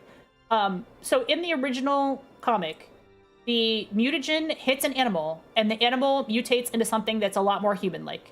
So the mutagen hits some turtles, they mutate into human-like turtles. The mutagen hits a rat, they mutate into a human-like rat. The rat just happened to know martial arts. Because the rat was a pet rat of a disgraced ninja master who learned ninjutsu from watching his ninja master learn to do ninjutsu, and then he taught to the turtles. That's the original story. It's the same one you see in the film. I didn't show it yet, but the film is coming back to theaters. I will show the trailer. You prefer Rat Splinter? That's interesting. I don't. I prefer Human Splinter. But I think both takes are valid. I just prefer the human one because I think it's got more pathos because there's a little, there's like a little bit of like story. In the original, yes, they do. All of those things show up in the cartoon eventually, but the Triceratons are issue 5 of the comic. So they are like, boom, immediate. They show up right away in the comic. I know because that's the issue that I have framed. They show up like right away. They're like a major thing. They don't show up in the cartoon until much later. I'm getting ahead of myself on this slide. So in the original cartoon, Splinter is a is a human being that turns into a rat. He was a homeless ninja master who kept rats for pets and then became a rat. Krang is a guy who's a singular guy. The story behind Krang in the original cartoon is that he was the leader of Dimension X, and then he was removed from his original body as punishment for being such a tyrant. There is an episode where he gets his body back, and it's like more like a dinosaur type thing. It's very strange, but the usual body that he has is like the big guy with the brain in his stomach. Oh, Saki! Bring me my body! In the OG comics, there's the TCRI aliens. They are not called Otrums until much later, but there's a whole race of them. So basically, in the original cartoon, they only had one brain guy.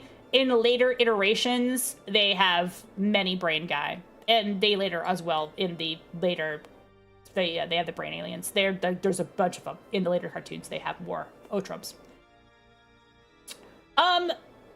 Lots of toyetic side characters get added in the OG cartoon because we want to sell more toys. So like Bebop and Rocksteady are a cartoon invention, which is the reason they don't show up in the films. There's always like these weird like rights situations between different characters created for different media, and Bebop and Rocksteady do not show up in the films. They have Toka and Razar instead.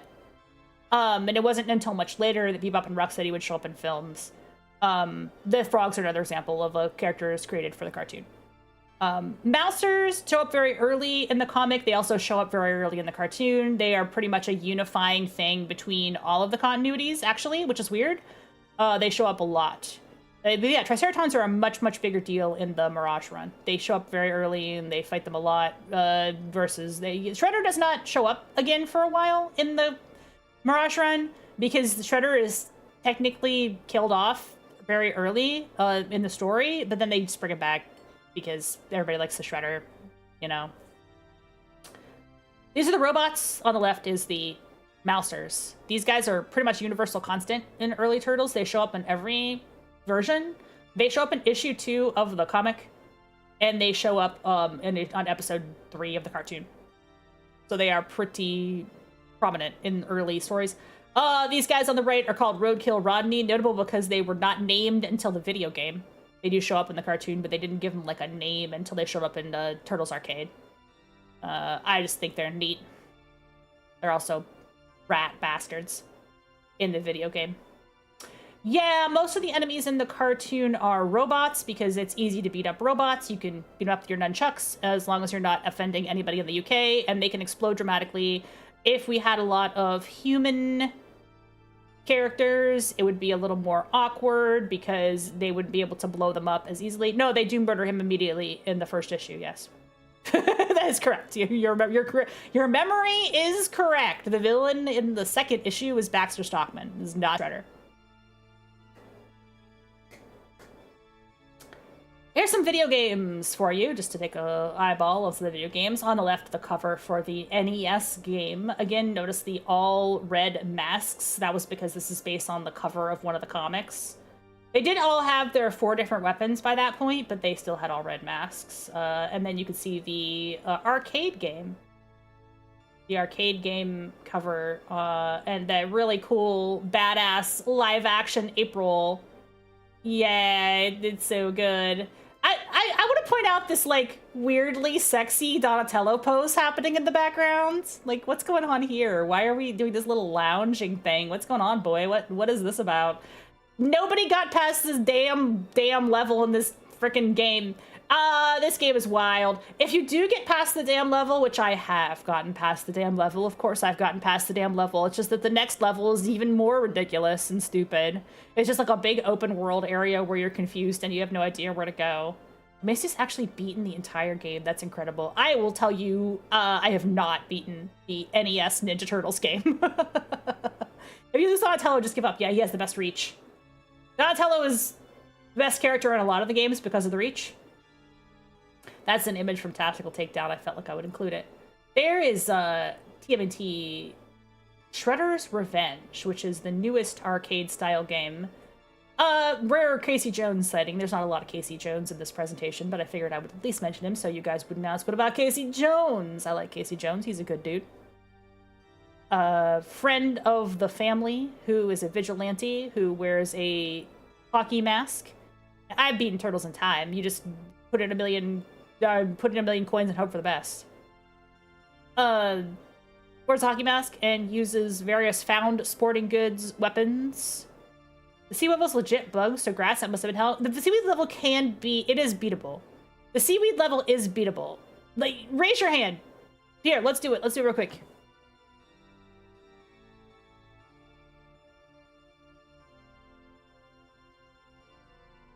The seaweed level.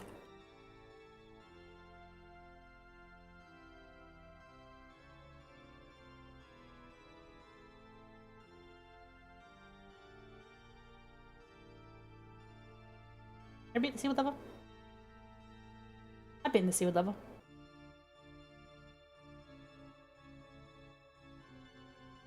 Never got past the fucking dam? Yeah. If you play the game Retro City Rampage, they do a direct parody of the dam level and Turtles in that game, where you basically just have to do the dam level and Turtles. And that was the moment where I fell out of love with that game. Because, like, listen, if a thing in a game is bad, doing it again, but saying, wow, this is super bad, doesn't make it not bad. It just makes it bad and annoying because you know you did it to me on purpose. Rough. Yeah, Casey Jones. The only thing I have to say about him is he's a lot more of a broader caricature in the cartoon than he is on the comics and in the movies, just like in many other ways the cartoon is weird. But I know that from a political standpoint, the police have co-opted the Punisher for whatever reason, because they think that they are the Punisher, so the people get to keep Casey Jones. That's my compromise. Better character anyway. No, maybe not. But you know, but a good character. I like him a lot. All right. Now we are going to begin the part of the talk I like to call, what if a Ninja Turtle were a girl? What if Ninja Turtle were a girl? This is a brief history of women in the franchise who are not named April. Thank you. Let's start with some of the obvious ones. Yeah, Punisher's not a bad character. I think Casey Jones is neat. But I also don't have that much to say about him in the presentation, because there's not that much to say compared to some of the other stuff. So, Venus de Mello, we'll get there. We'll get there. Just for Alice, just for Alice. Oh, that's correct. Let's not go there yet. I want you to see my mint and box Venus de Milo action figure. I know what I'm talking about! Yeah. You want it? Tough. Mine. It's not quite mint. The price tag got ripped off, so we get a little... It's like a 9, but the action figure itself is still mint box. Of course she has boobs. Of course she has boobs! You think you're gonna make a girl turtle and not give her slamming titties? What are you... Yeah. Let's go back to where I was. This is Karai. sometimes Oroku Karai, sometimes she's Shredder's daughter, sometimes she's not. Depends on the continuity.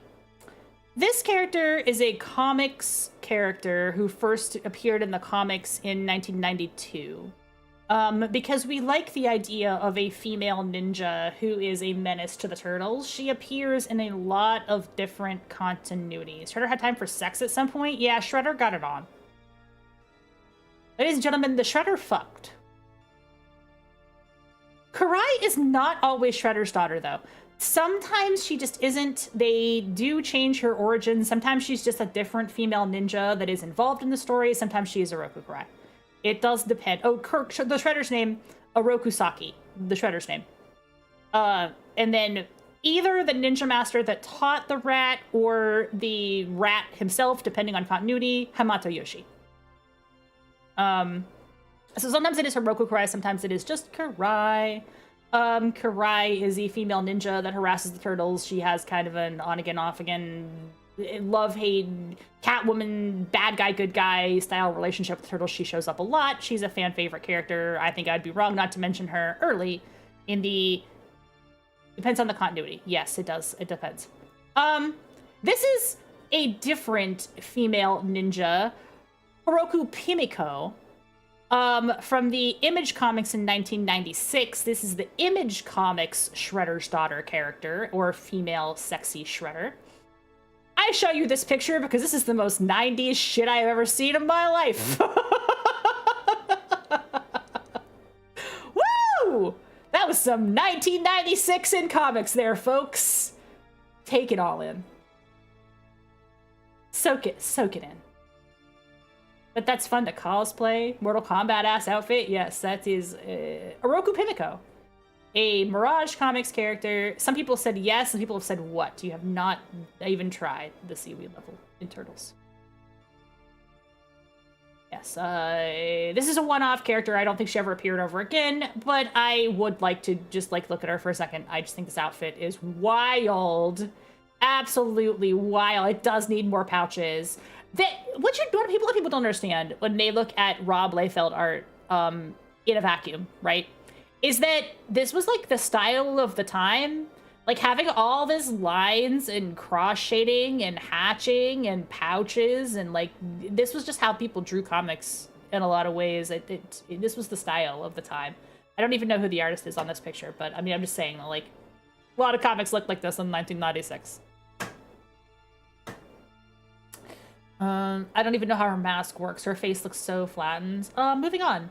I showed you that to show you this because I don't know if this is as known, although this is something that I think is interesting. This is Himiko, not Pimiko, Himiko. Lotus Blossom was her name. She showed up in 2 episodes of the cartoon. And she predates Karai. She was in 1990 introduced to the cartoon. So the idea of having this menacing female ninja who sometimes harassed the Turtles started here with Lotus Blossom. I really like this character, by the way. She's great. She shows up in 2 episodes. She has some kind of past life where she was married to a samurai, and she kind of flirts with Leonardo, which is a little strange because I think there's an age gap there. One of the things that I do want, many of the characters in Ninja Turtles are clearly adults, but they are the Teenage Mutant Ninja Turtles. They are usually canonically 16 years old. So, every time they flirt with an adult, it's a little bit awkward. But yeah, that's Himiko. I like her. She's kind of cute. She is cute. She does not, the evil ninja girls love hitting on Leonardo. They really, really, really do. Evil ninja girls love hitting on Leonardo. He is a evil ninja girl magnet. Evil ninja? Oh yeah. You want to get up on that. They didn't get together though. She ended up marrying her ghost husband from past life. Bad girls love the lawful good types, exactly. That's what it is. It's the bad girl, lawful good combo. That's Lotus Blossom. She predates Karai, which is interesting, I think. This is Mona Lisa. That's a very, very, very fan favorite character. A lot more well-known than Lotus, I think. But she only shows up in 1 episode. Raphael Meets His Match, 1990. Mona Lisa on the left is the original Mona Lisa. Mona Lisa on the right is the IDW Mona Lisa. She was revived and put into the comics as a different character.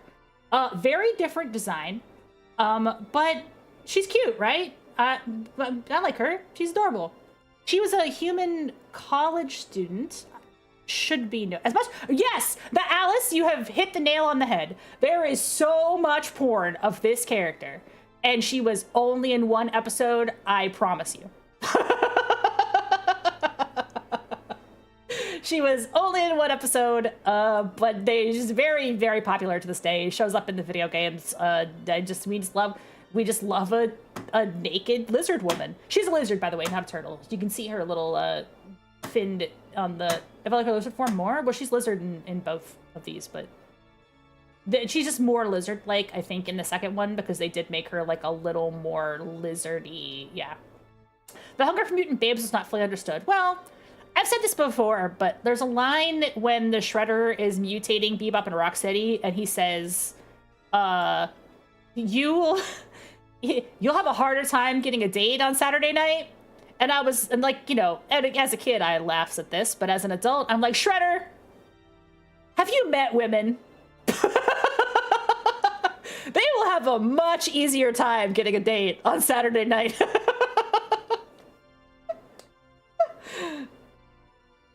I feel like I got another poll. Hang on. I want to know.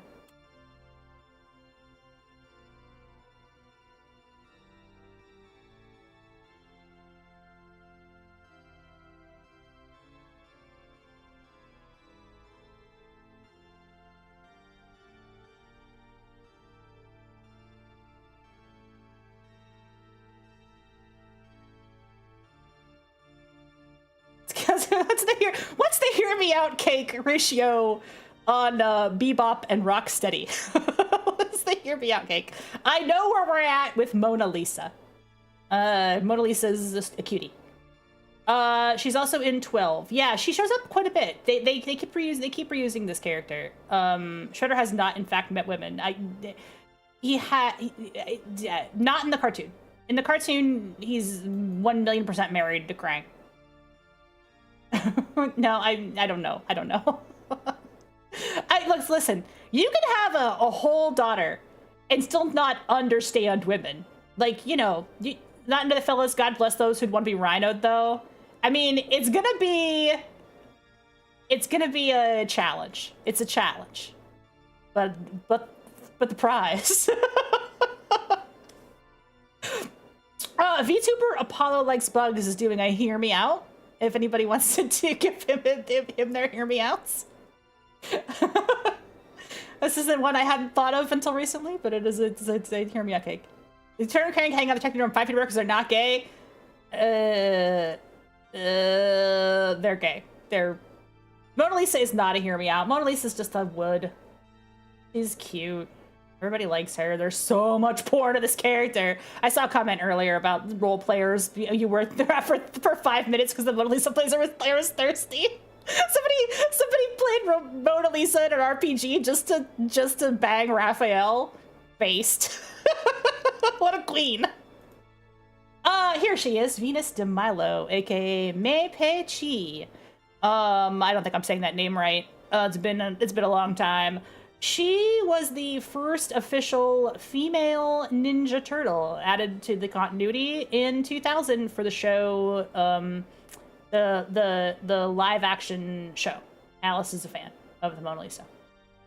I'm not a huge, of Venus de Milo, rather. I'm not a huge fan of Venus de Milo, but I do have her toy because it was a gift, and I wasn't going to look a gift horse in the mouth, especially if it might end up being worth something later on down the line. So I have it as kind of a fun thing.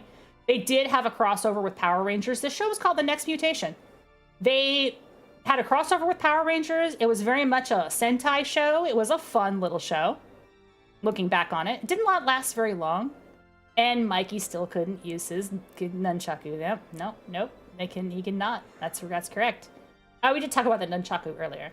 Venus is interesting.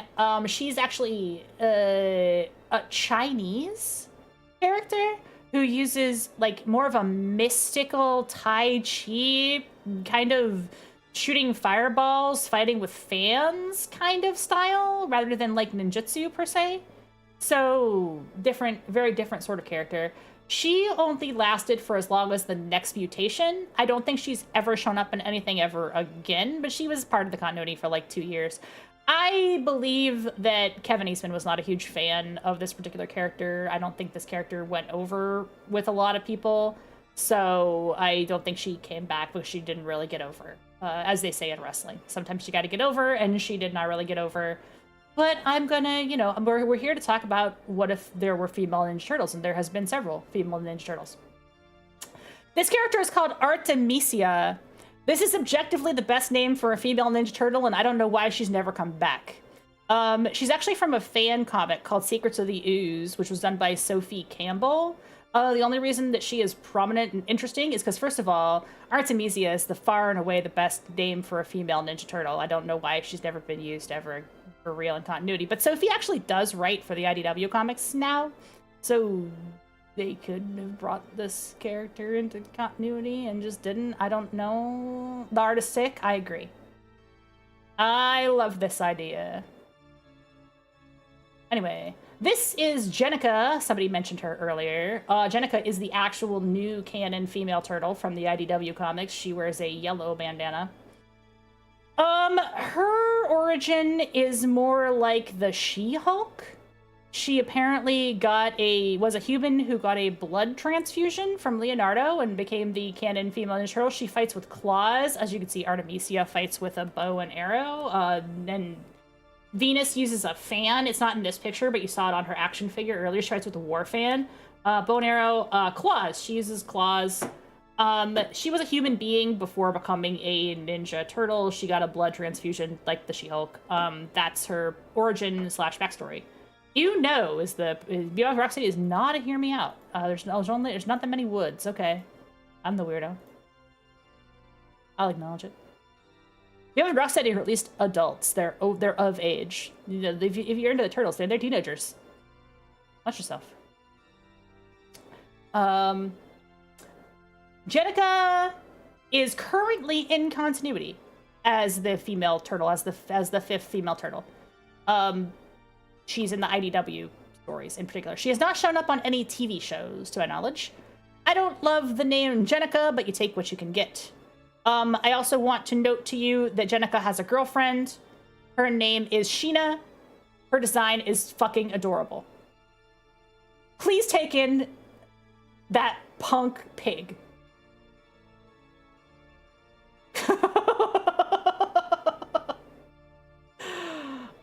God, it's so good. Oh, yeah.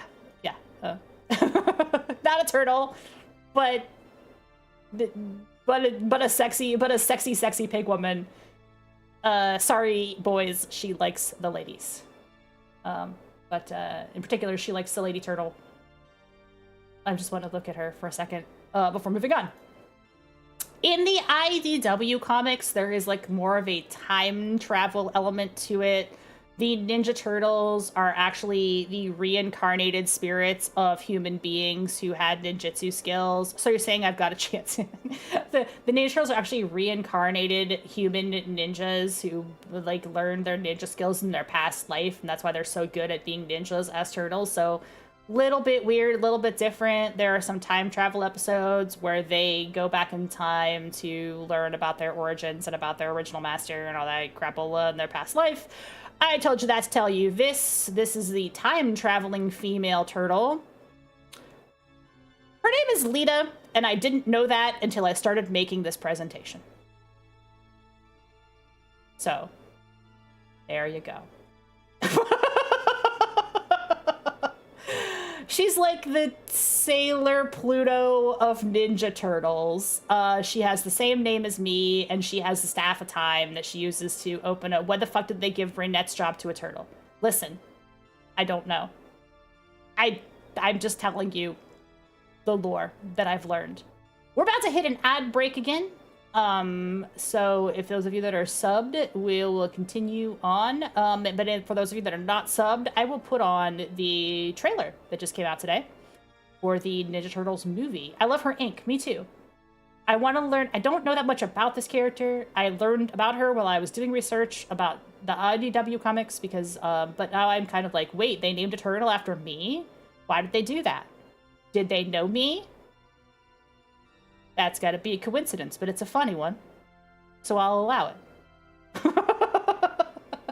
Hey, if you gotta name a Ninja Turtle lady something, you may as well name her after me. I've been here. I also like that they finally have one in pink.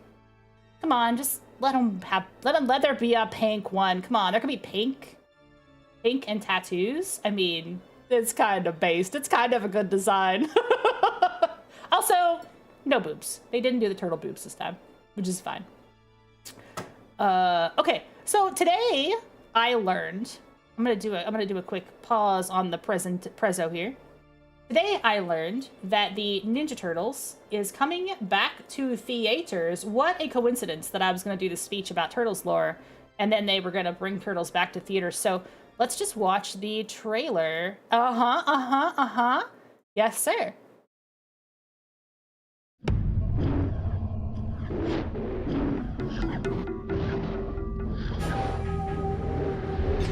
No, the original one. I am proud of you, my sons. Tonight, you have learned the final and greatest truth of the ninja. That ultimate mastery comes not of the body, but of the mind. Together, there is nothing your four minds cannot accomplish.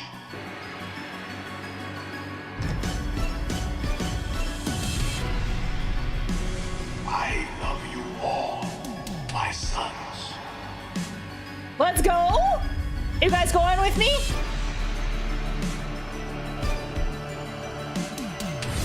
Are you guys going with me? Are you excited to go?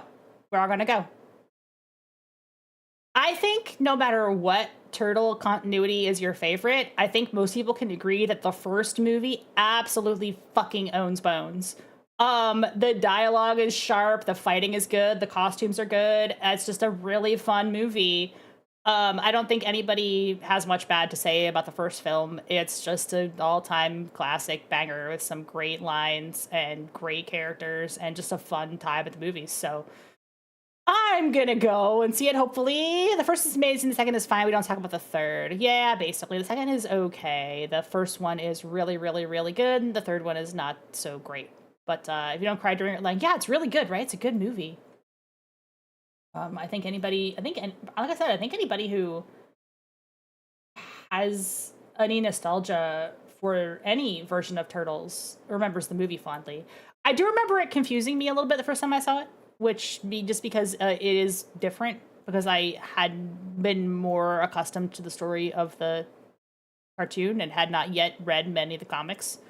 But I do think it's a really, really good adaptation of a comic book to movie. Dang, it's not near you? Oh, that's a bummer. I'm also going to let one more minute run out, so we have a little bit more time to look at the slides, because we're in ads again. Get my music back on. I run my theme song in the background when I'm doing lectures, because otherwise I feel really weird talking to emptiness. I don't know why, but it just helps me, I think. With my mental, like, talking to an empty room kind of feeling. Like I'm not getting a class on Zoom, right? This has nothing to do with Girl Turtles, by the way. This next slide is about something completely different, but I just wanted to talk about it really, really, really briefly because there's other interesting characters that got added to the continuity. So, like, they added Mona Lisa as kind of a love interest for Raphael. Lotus Blossom is kind of an on and off love interest for Leo. This is Mondo Gecko. Are you guys familiar with Mondo Gecko at all? I did not clock this at all as a child. When I first watched the Mondo Gecko episode of the Ninja Turtles. But Mondo Gecko is the gayest episode of this show. And, like, Shredder and Krang are kind of gay. But this episode is very gay. I rewatched it because somebody did a podcast and they were like, that's the homosexual episode. And I was like, what? Really? then I went back and watched it. I was like, oh yeah, it so is. There's this episode of the cartoon where Michelangelo talks about this person he's literally having dreams about. And it turns out to be that this mutated lizard.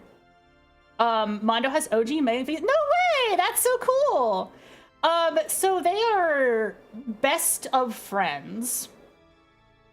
And it's got some undertones. It's got some crazy undertones. He's a fun character. He also does not actually show up that much. I think he might only be, it might be a 2-episoder, maybe a 1-episoder.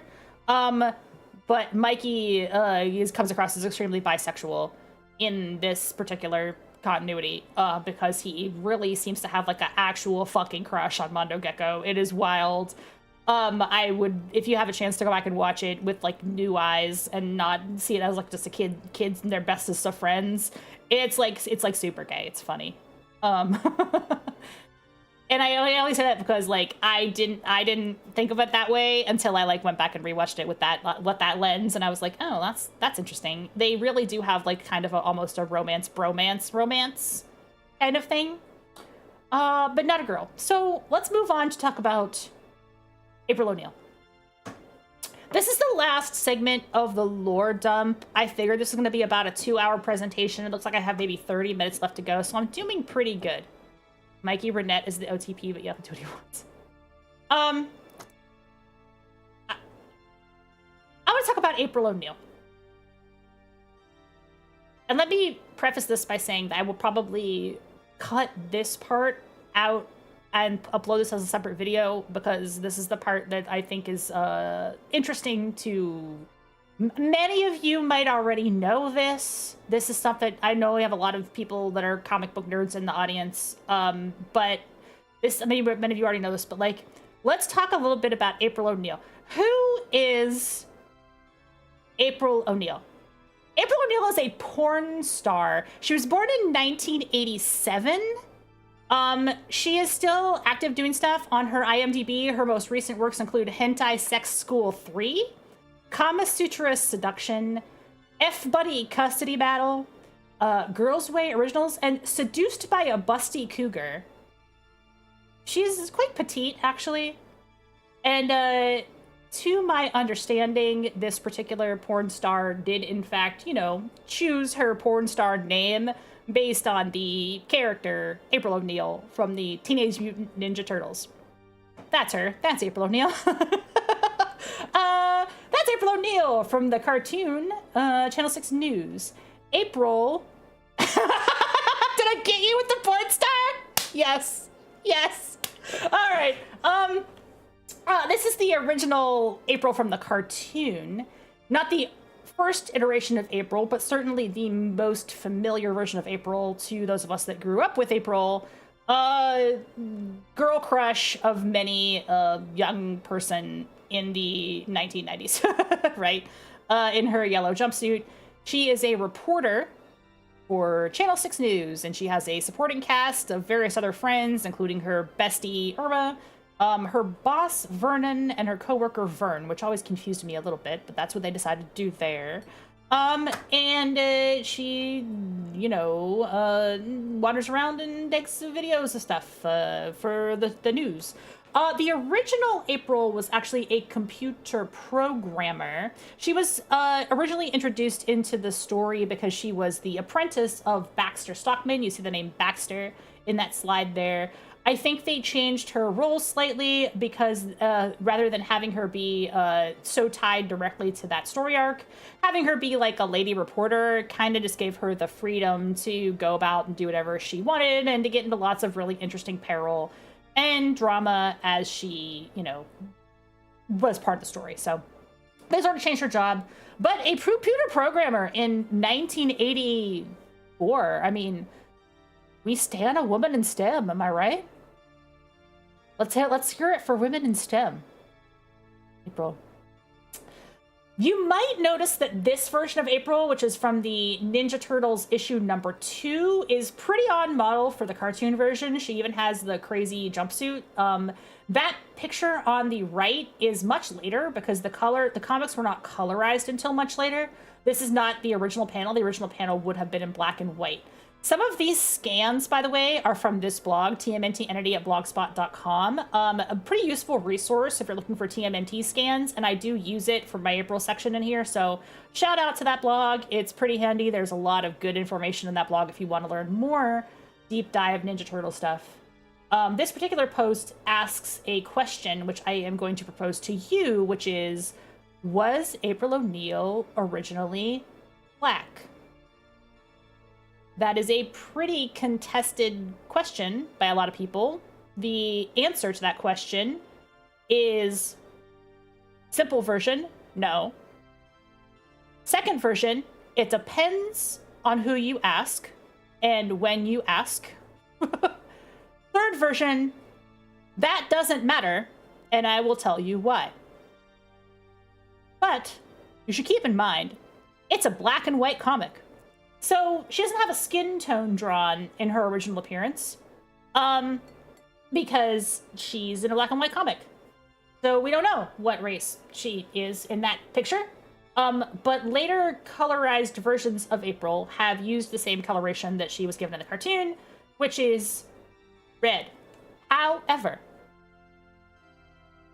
here she is with Baxter. Baxter Stockman was originally a black man, no question. They did make him a white character in the cartoon. I don't know why that change was made, probably because they were going to turn him into a fly anyway, so it kind of didn't end up mattering. I think maybe they just thought that maybe having a nerdy scientist having an evil bad guy be the only black character might be a little weird. I don't really know why they changed it, but he is originally a black character, and he is usually a black character in other iterations of the story. But in the original, he is not. So she was originally his intern, basically, his apprentice. So she had the computer programming chops. She worked on robots and stuff. And they have changed it. They have changed it around a lot because they changed it from reporter to computer programmer and back to reporter. It kind of switched around. April is probably the character that has undergone the most weird changes because they never necessarily know exactly what her role is. So they changed it a lot. But as you can see, when they're side by side, he definitely has darker skin tone than her.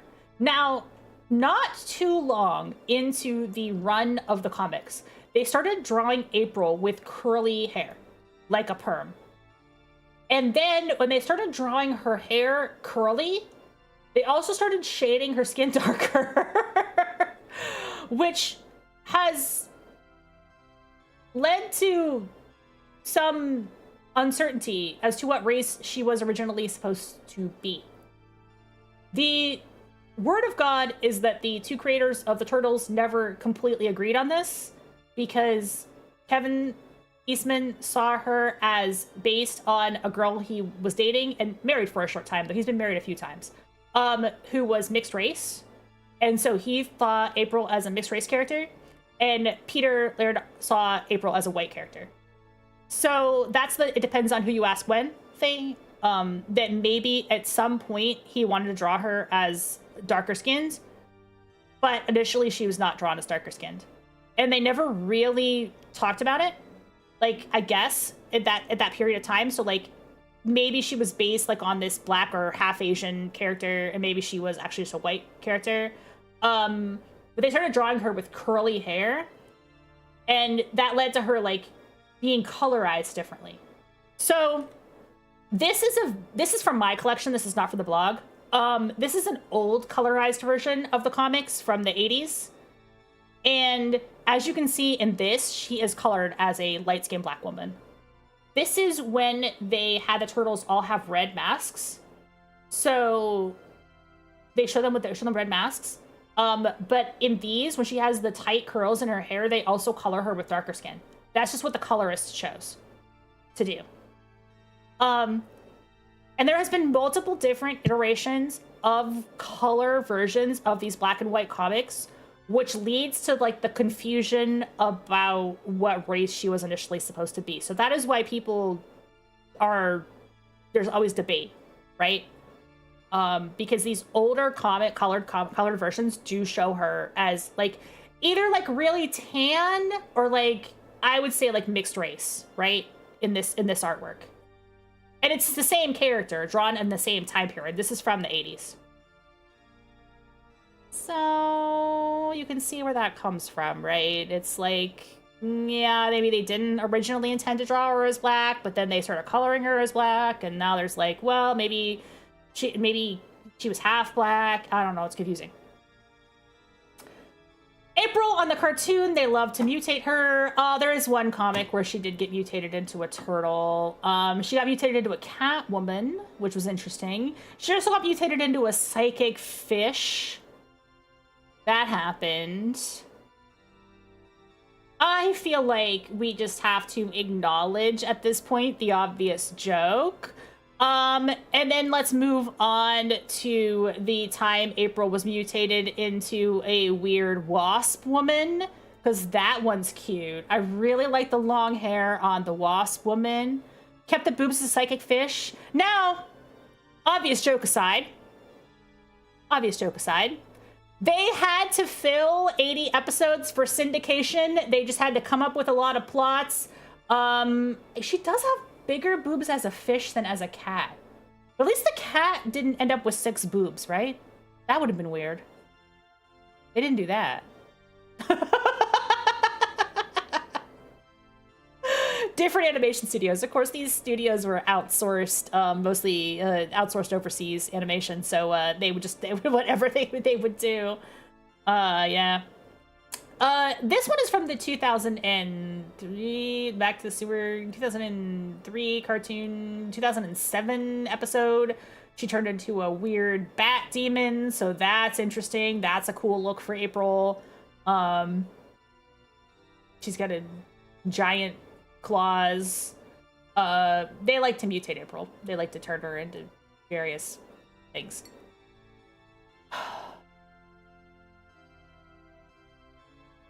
And then there was that one time that she mutated into Megan Fox. We don't talk about that.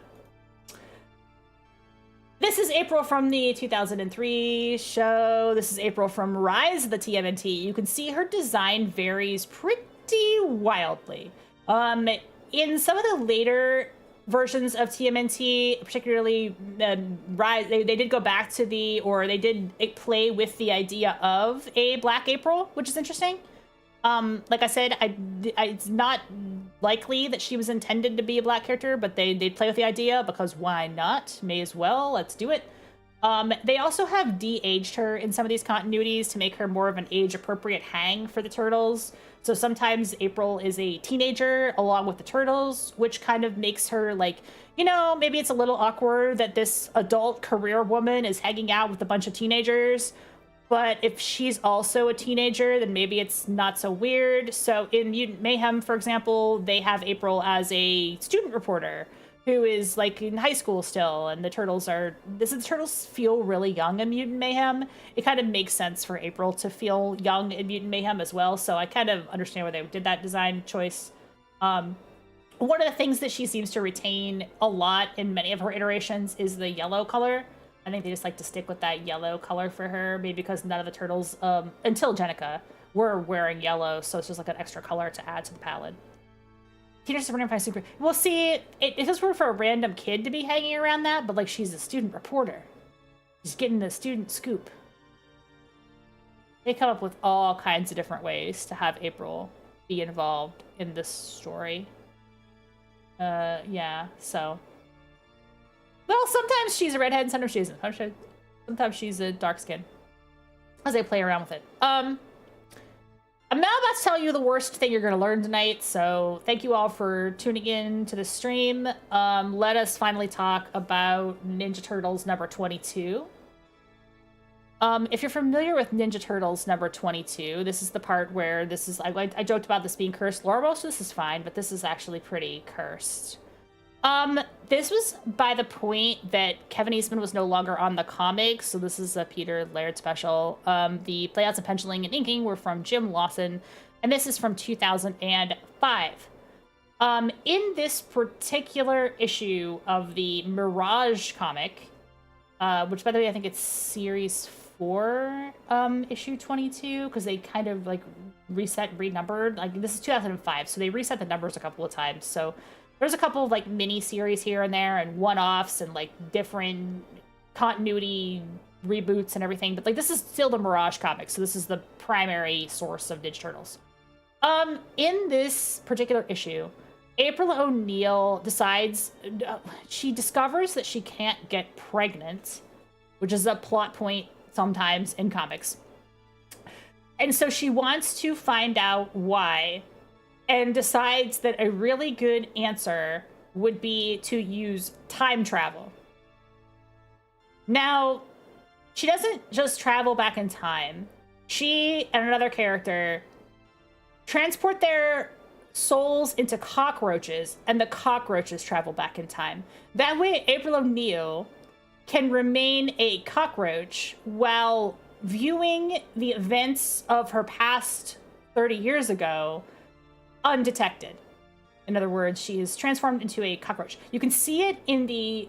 You see the cockroaches here, and you can see the cockroach on the roof here. This is supposed to be her dad, and her dad is drawing something on a piece of paper. In a much older issue of the comic, there was a Donatello one-shot. I think this is like from 1986. Okay, I had the number written down. 1986, where Donatello met an artist, and the artist's name is Kirby, which is a direct reference to Jack Kirby, because remember, Eastman and Laird were very into comics. They were just comics fans, and they wanted to do homages. So Donatello met this artist, and this artist had a magic pencil. Actually, it was a magic rock tied to his pencil. So it's here, you can kind of see it here. And anything that he drew would come to life, like Harold and the Purple Crayon style. So he drew a bunch of like weird ass monsters, and they fought the weird ass monsters, and the weird ass monsters like disappeared after they were defeated. And then he drew this portal to another dimension, and the portal to the other dimension stays, and you can see that it kind of resembles like some of the portals that they would use on the cartoon. So like some of the stuff is like continuity that's sort of carried over from comics to show. This was 1986. And the show premiered in 1987, so like these ideas were, Laird was always the weirder one. Yeah, Okay, so they go into this portal, they fight the aliens that he drew into the other dimension, and I think that, and then they come back and he has this like magic pencil gimmick, right? So the issue 22 continuity presupposes that the magic pencil had existed prior to this one shot, right? This is like a one shot story. It's like if you were to do this was a one issue story. If you were to do this as a tabletop RPG, it would be a con game, right? It's just like a little thing. But he decided to carry over the magic rock tied to the pencil idea. And in this case, April's dad had the magic rock tied to the pencil, okay? And the mysterious crystal Donatello had described to me, the former Lieutenant Kirby had used to create, with strokes of his pencil, mysterious beings and the portal to another dimension, which had been forever trapped. The crystal had been crudely used, attached to his pencil rubber band, but originally was acquired in an estate sale by April O'Neil's father. Are you with me? Are you still following me? So during the course of the story, April discovers that her father actually drew babies because her mom couldn't get pregnant either. And he would draw a baby, and the baby would come to life and become a human being. Oh, Beard knows this story! I'm so sorry! The baby would come to life and become a human being. And the first couple times they drew a baby, it didn't grow up for very long before it would disappear. So they drew the baby and it would disappear, and they drew the baby and it would disappear. And then they finally drew like the perfect baby. And the perfect baby became April O'Neil. And she grew up to be an adult. So, thank you, VB. I was just about to mention this. While April was learning all the stuff about her past, she was in the form of a actual cockroach. And as a cockroach, did all the things that cockroaches do, including what ensued was to be a template for the days to come. After observing my family for a while, I would feel the need to be a cockroach, and Renee and I would go off to do cockroach things. I dimly recall much scuttling through dark, tight spaces, fleeing from predators, feeding on small pieces of dead things, even mating with other cockroaches. I don't know why that's in the book. I don't understand why they felt the need to explain to us that time-traveling April O'Neil homunculus transmuted into a cockroach mated with cockroaches. I don't know why. That's the cursed lore that I wanted to let you in on. I told you you can't unlearn this, and now you know. So the actual answer as to whether April O'Neil is black or white is, it doesn't matter. April O'Neil is a drawing. This is a drawing, man. Now, I do want to say that this is not the story in any other continuity that I'm aware of. This is only in the comics, and it's weird. Well, 30 years ago. But remember, it's also there. She's also she's a time-traveling cockroach. She traveled back in time to have sex with cockroaches, okay? She isn't having sex with cockroaches now. She did it in 30 years ago when she was time-traveling, okay? So who knows what the descendants of those cockroaches... Okay, yes, a time-traveling cartoon cockroach. Thank you for the gift subs. This is a good time for gift subs. Yeah. So that's the deeply cursed April O'Neil lore. Thank you for paying for this stream. I'm so glad you all got to learn about issue 22. Oh my god, the gift subs. This is crazy. Thank you so much. Internet money. Yeah, so... Any questions? Let's end the presentation. I left this default slide in because I thought it was so fucking funny. I put the little sewer thing in there, but if you have any questions, please contact name@example.com. I've got nothing for you.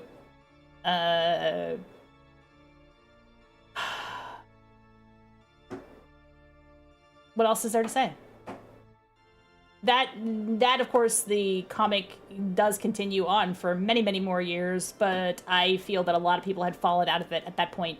The end of the... Oh, but not the anime, that's true. There was an Ninja Turtles anime.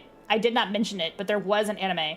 The anime is fairly old as well. That aired, I think, I want to say, like, in the late 90s.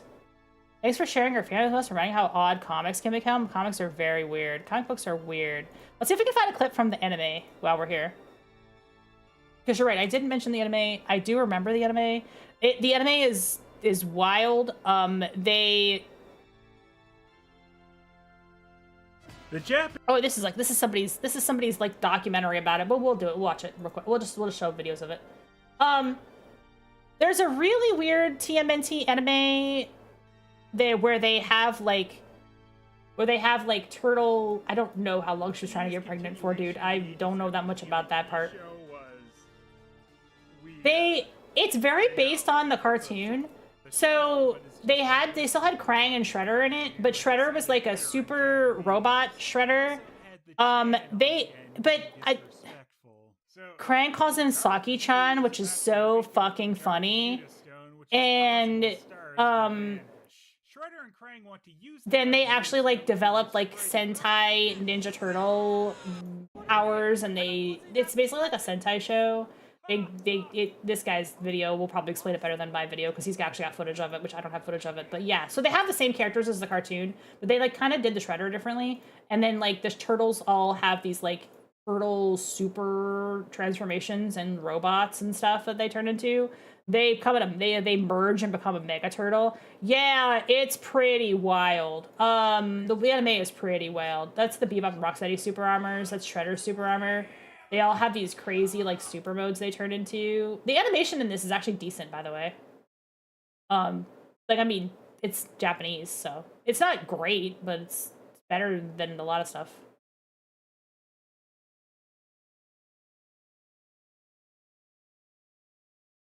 There we go. So they had some good bits. They had some good bits. There we go. I wanted to see the turtle, their super turtle form. Show it again, real quick. They didn't show up for very long. Yeah, there we go. That's their super armor. This is Ronin Warriors. Yeah. I forgot to mention it, but I did know about that. 90s. This is the 90s. Let me look it up real quick. When I turned off the thing in case because when I'm Googling something, I don't know what's gonna pop up. Like Google. When was TMNT anime? It's old.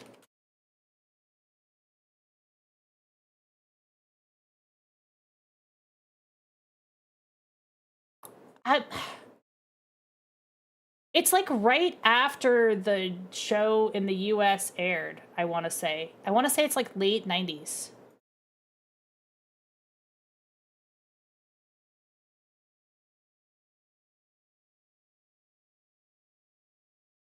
It has some of the same weirdnesses as like Japanese Spider-Man, where they like.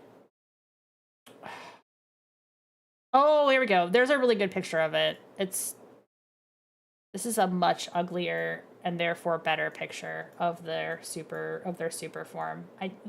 I think the other super form was kind of charming. This looks fucking awful. This is their final super form where they have like noses. It looks really weird. That was their final form, and that like they turned into this like human looking turtle form. There was also a point in the cartoon in 1996 where they like had like were-turtle forms, and they turned into like larger mutations of their previous selves, and those were terrible too. That was a terrible design choice. Really, they're from Double Dragon? Yeah, I don't know.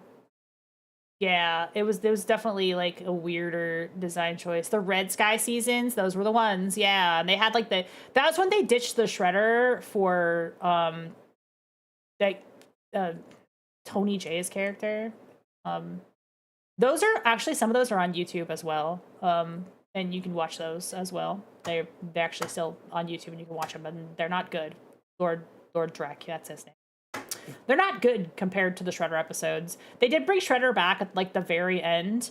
I think one of the reasons they swapped him out is because like the charm of handsome Squidward. They do have very handsome Squidward kind of look.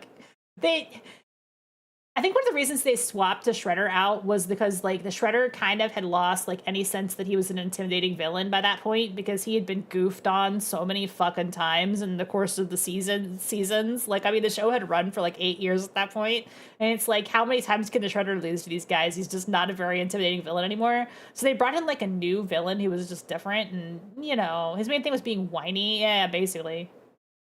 So, like, they brought in a different villain to, like, make him, like, more scary, but, like, the problem was that, like, you lost a lot of the charm, so it was kind of not a really good trade at the end of the day, especially since they, like, kind of reformatted the show a lot. Like, if you watch the Red Sky seasons of the show, which is, like, the last 2 seasons of the original cartoon, they do not resemble the cartoon that you watched prior. And they just kind of pretended it was the same continuity, but they really, really wasn't. They redesigned April, like, completely different. She had, like, a jacket on. She looked a lot more like her movie version. Very different show for the last 2 seasons. It was not as goofy, but it also, like, just kind of wasn't as good. And that's saying it lightly, because, like, the last couple seasons of the cartoon, like, aren't that good anyway. They're really hokey. But they did introduce a lot of fun characters, and they just kind of stopped doing that near the end of the show. Which is why it ended. It had to end, and they had to reboot it and do the 2003 one. Yeah, they're right. I did forget to talk about the anime. There was an anime, and I do want to say that this is late 90s. I can't find an exact date on it, but I want to say like 97. Oh, and I did mention that in my slides, actually. I just forgot to talk about it. But yes, you're talking about Turtles Forever. Turtles Forever is the made-for-home movie where they kind of went back in time and they met the Turtles from the 2003 show, met the Turtles from the 80s show, and then the Turtles from the comics. So they kind of like all team up with their alternate universe counterparts. It's cute, but they kind of like goof on the old show more than it deserved, in my opinion. Because, like, okay, it was a ridiculous cartoon show, but it was still like good. It wasn't all goofball toon bullshit. But they kind of had to contrast it with the new ones. They're like, oh, our new show is better. Yeah, well, 12 Crossover was a little bit better. Yeah, it was a lot of goofing on it. But, like, I really like the Krang in the anime. I feel like they really put a lot of love into the way they animated Krang in the anime. Like, he looks so expressive and fun. And, like, I he's just a cool character. Now, this is, of course, the Foot Clan goofing off. Yeah. I like Krang. He's a good character.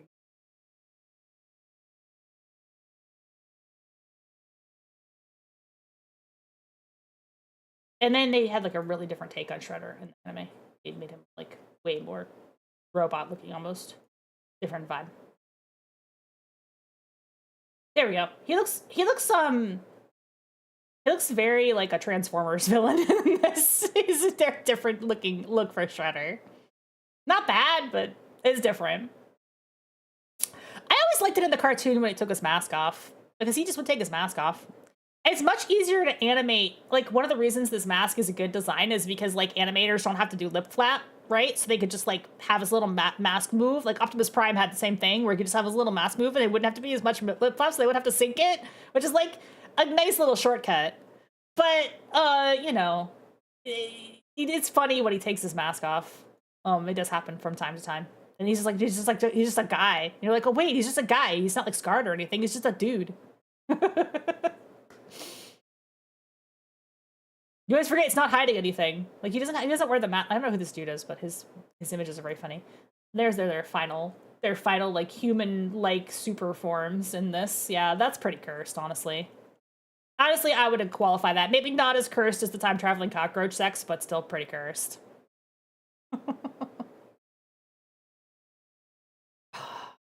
Any other thoughts, comments, questions? I'm gonna wrap it up, I think. Thank you guys for raiding into the program tonight. Thank you guys for going on this journey with me. Thank you guys for looking at my action figures and being jealous of my Mitten Box Munis de Milo. That I'm not going to let Alice have. Can't have it. Fine. If you hadn't been around, the cockroach checks is what I would have led with. That's the funny thing. I gotta. Oh, let's see if any of these GeoCity sites are on archive.org. Or these shrines. We want to go to archive.org and find horse turtles cyborg. I don't know. This is so wild to me that I found this in my collection. Internet Archive. Can we do that? Can we do that? Let me see if I can find any of these. I'm really curious to know if the Internet Archive has archived any of this stuff. Oh, like, for some reason it opened directly up to... Okay. I have to go to the Wayback Machine here to do this. Here, I'm gonna move my butt across the screen for a second. I'm gonna go to the Wayback Machine and we can see if we can find this stuff.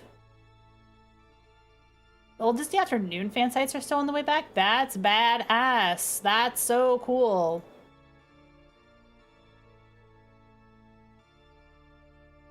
members.tripod.com/Unoichi Arashi index.html. We were all making our sites by hand back then. We were all making our sites by hand back then. Okay, so this site was archived in 2004. Let's see if this is still, if there's still anything on, if there's still anything in the Internet Archive from this old tripod site from 2004. It's loading. Okay, we did it. We did it, everyone. We have located Kunoichi Arashi's Splinter Shrine site. The sensei jumps into action. A pic by Donatello. Can we click on the fan art? Can we click on the Splinter fan art? Let's go. This is uncharted territory. I have no idea what we're gonna find on these. I'm so glad they are still there. What the hell? The internet never forgets. Oh, you can't actually see the pictures, though, I don't think. Maybe the pictures are gone. Oh, no, actually, that's a pretty good fan art. That's kind of dope, actually. Is that a fan art? That looks like a comic panel. No, that can't be a fan art. That's a comic panel. There's no way that's a fan art. That looks like a regular comic panel. This must be the fan art that we can't see. There's fan fiction, guys. There's fan fiction. There's fan fiction. The Nezumi Miko saga. God. I don't know what this is. Oh my god, this is like a 16-part fanfic. Oh shit. Oh my god, it's a Sailor Moon crossover! No! Holy shit! Guys! The Sailor Moon crossover! Sailor Moon crossover! Sailor Moon crossover! There's no paragraph breaks! There's no paragraph breaks! I was born 1,000 years before the World Awakening in the year 2005.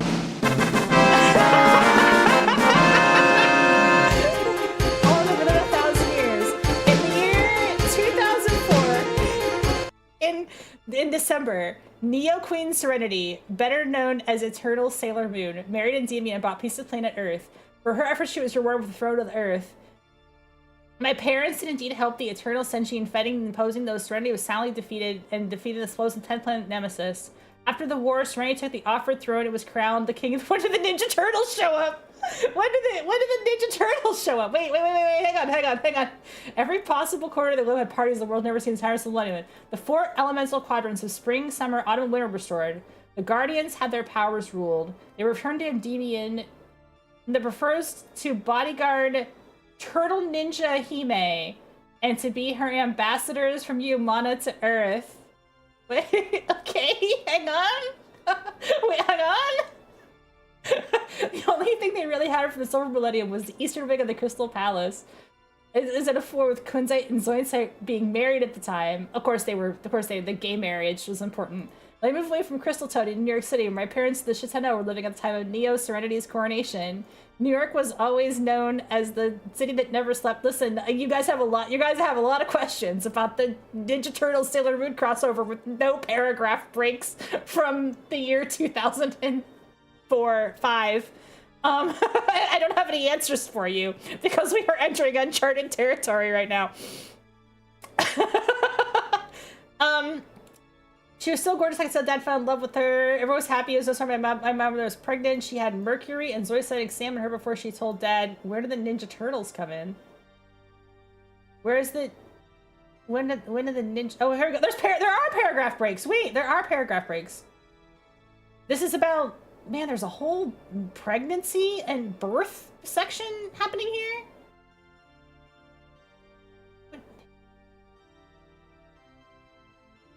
What was it? When's the Ninja Turtles?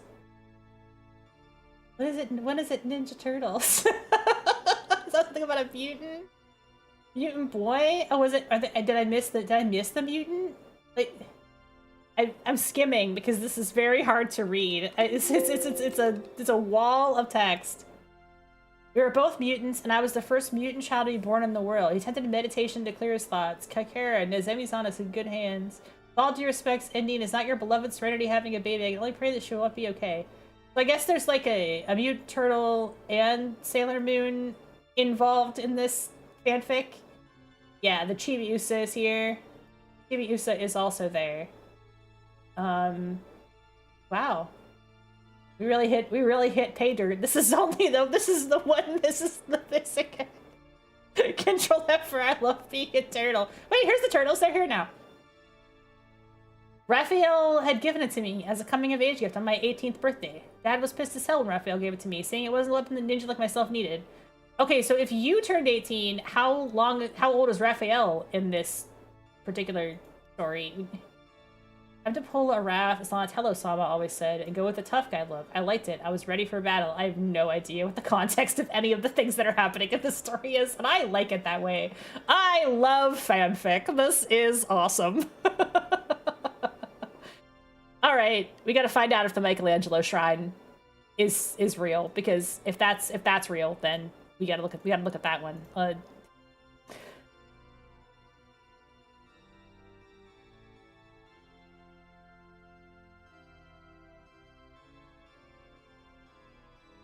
We're looking for it again on webarchive.org. This website is for it's an issexy.com. Okay. That's an issexy.com domain. It's starting to load web.archive.org. Okay, wait, hang on, go back to the archive thing for a second. Maybe I'm searching. Maybe I'm doing it wrong. We're gonna search for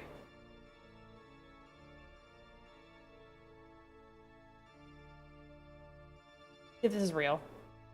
Okay.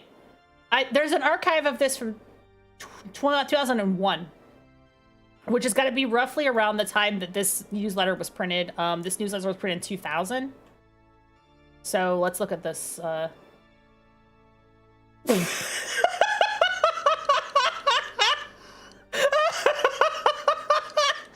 guys, I promised you a stream. And did I deliver, or did I deliver?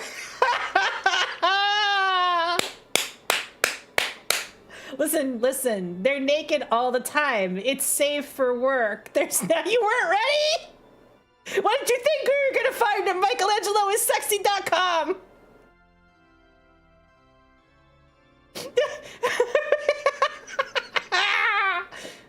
Guys, welcome to Countess Lita's stream.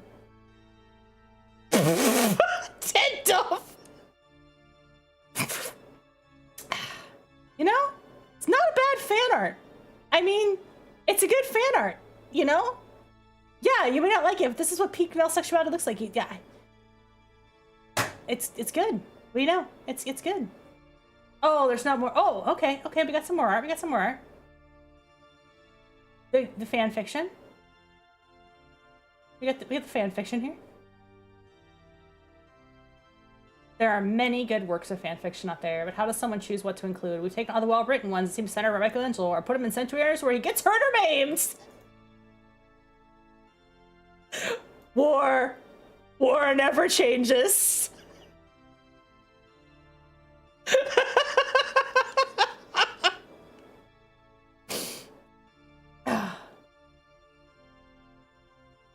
What's important is that he gets hurt or maimed in the stories.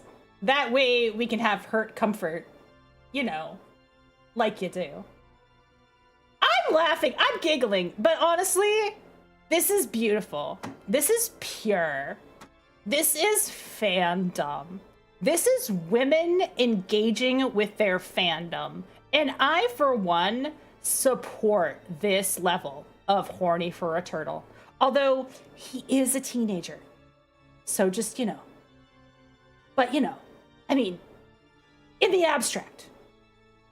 All right. Yeah, it was a real dead duff moment. Yeah, so it was a serious one. Right. That is also true. He was, the person in question was also a teenager at the time. The person in question was possibly age appropriate to be creating this, you know. So we're not gonna judge that. We're not gonna do an age gap thing. We're not gonna do age discourse. We're not gonna do it. We're not gonna do the discourse about that because I think this is very fucking wholesome. Yeah, I think this is very wholesome. Actually, I think this is beautiful. Actually, it was wonderful. It rules. We're gonna do one more. We're gonna look at the Leonardo shrine for the Leo lovers. Let's see if this is still on the archive. By the way, the internet never forgets, huh? The internet never forgets.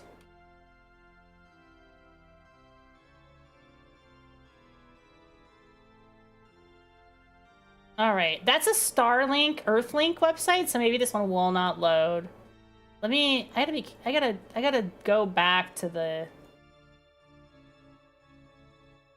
www.jps.net FLR HTM. I love that they printed these out like for posterity. Like, oh, this is gonna load. Okay, we have a snapshot. February 10th, 2011. No image though. That's a little depressing. This has been an excellent time evening. I'm so glad. I'm so glad this lived up to expectations. There's not a lot here. There's no funny images here. Sorry, this one's not as funny.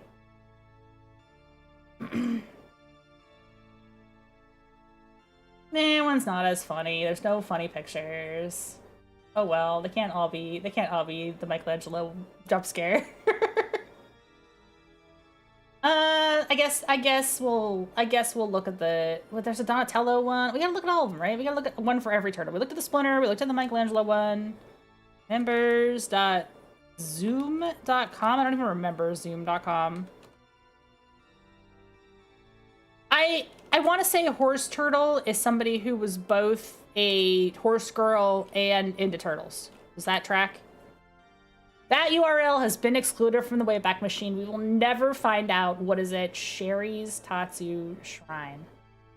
RIP. Remember the Turtles episode where the joke gets shot? The beam makes them fight, the team falls apart? Yeah, because Leo leads. Right, they all the job. You remember the one where Donatello gets shot with a thing that makes him Batman? And he wins Ninja Turtles? Did you remember that one? And it turns out that he's just better than the other Ninja Turtles as long as he's pissed off. And he just beats all their asses because he turns into Batman. That episode's funny. They're like, oh shit. I'll find it later. He becomes Batman, and he just decides that he's gonna be like the one-man army Ninja Turtle, and because he does all the gadgets, he's like just better than the other turtles. which tracks with the fact that he's like better in the arcade than all the others in games. Just Donatello is just powerful. He's too strong.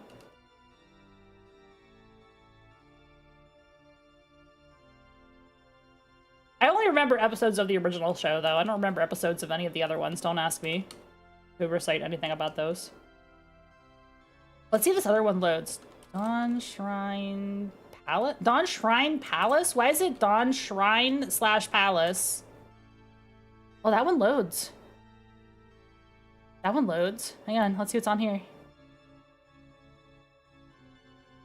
Oh, well, there's no images again, so boo. This isn't funny. You gotta have the images or else it's not as good.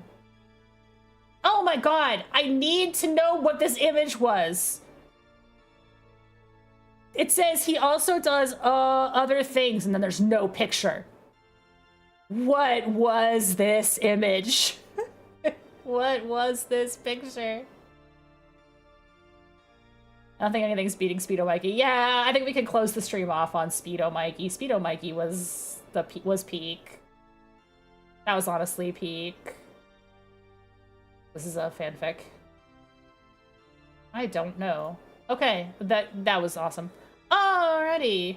Ooh, a fanfic that might...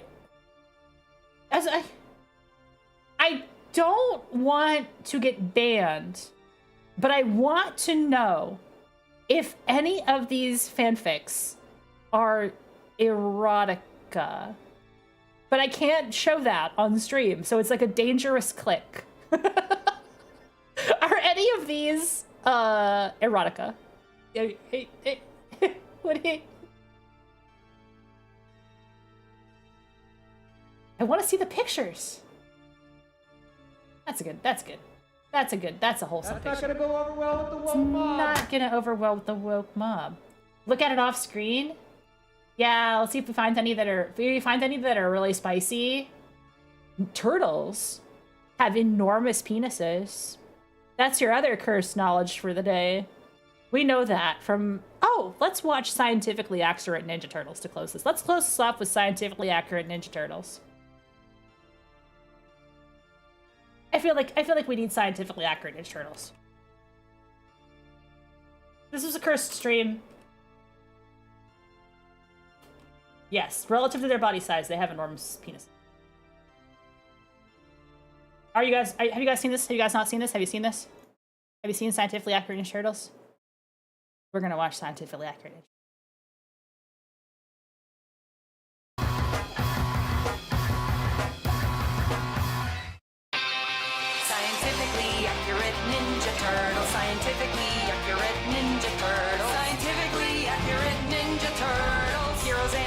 shell. Turtle power. Turtles don't have ears, so these ninjas are deaf.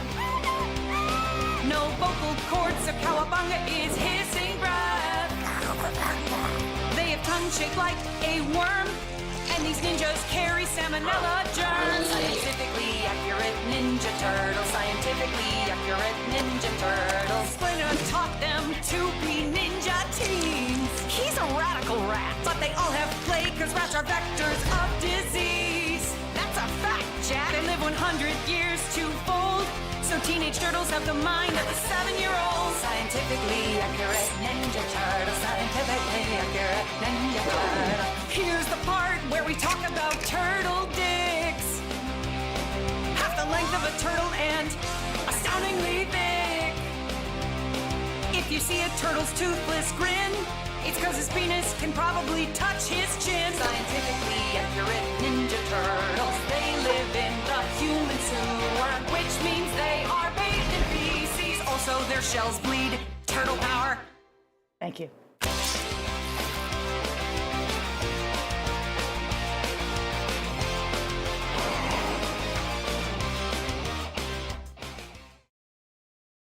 Glad you guys learned that information about Ninja Turtles today. Did we learn something new? Did we learn anything else new about turtles today? Did we learn about turtle penises today?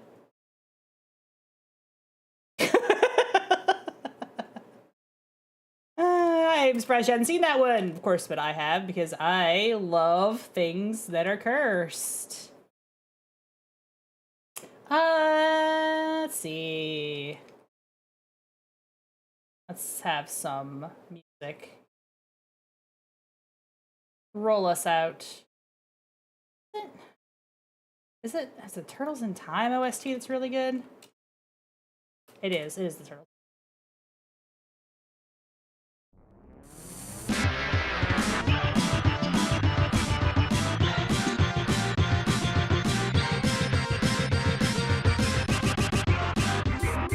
I can't believe I said I can't be too lewd on stream, and then I showed the Turtle Dick cartoon. Well, that's what you come to Countess Lita's stream for. That's what you're here for. I didn't even put a sexual content warning on the stream. So, sorry. Everybody got traumatized by the turtle penises today.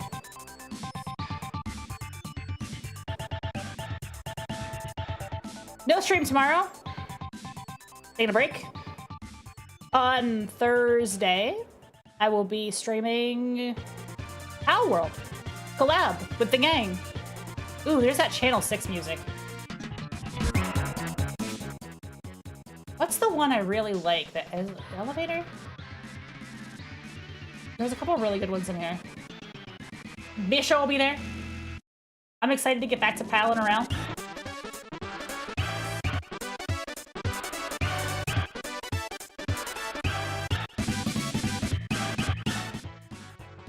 Alright, guys. Wonderful, wonderful, wonderful time, as always. I hope you learned something new. I hope you learned about science. I can't think of anything more cursed, but the shrine sites are there for your perusal. They do Michelangelo picture is awesome. We find some incredible stuff. We find some good stuff on the stream. Where am I pointing you? How can we keep this energy?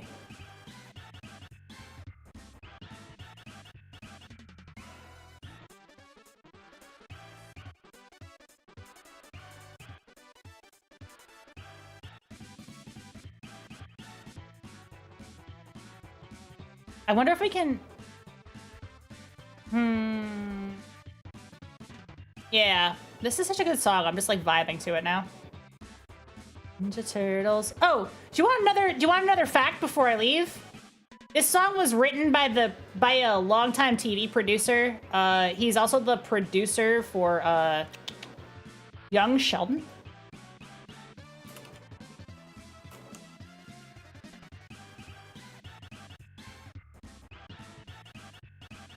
Chuck Lorre, I think is the guy. Is that the right guy?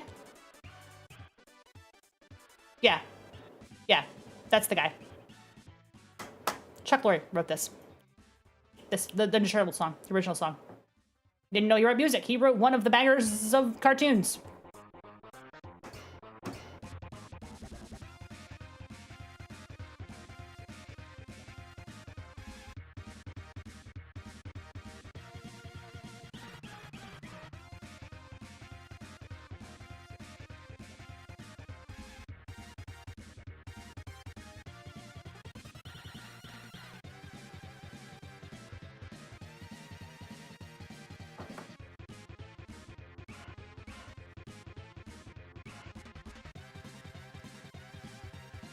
Okay, guys, we're gonna raid some retro to keep the retro love going. Do we want to raid Final Fantasy or Pokemon? What are you feeling?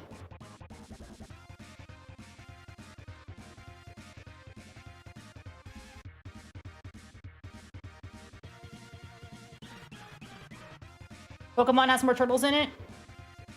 Pokemon.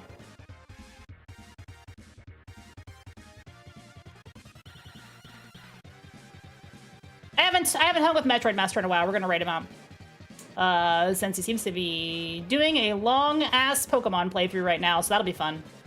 Show some love to the raid.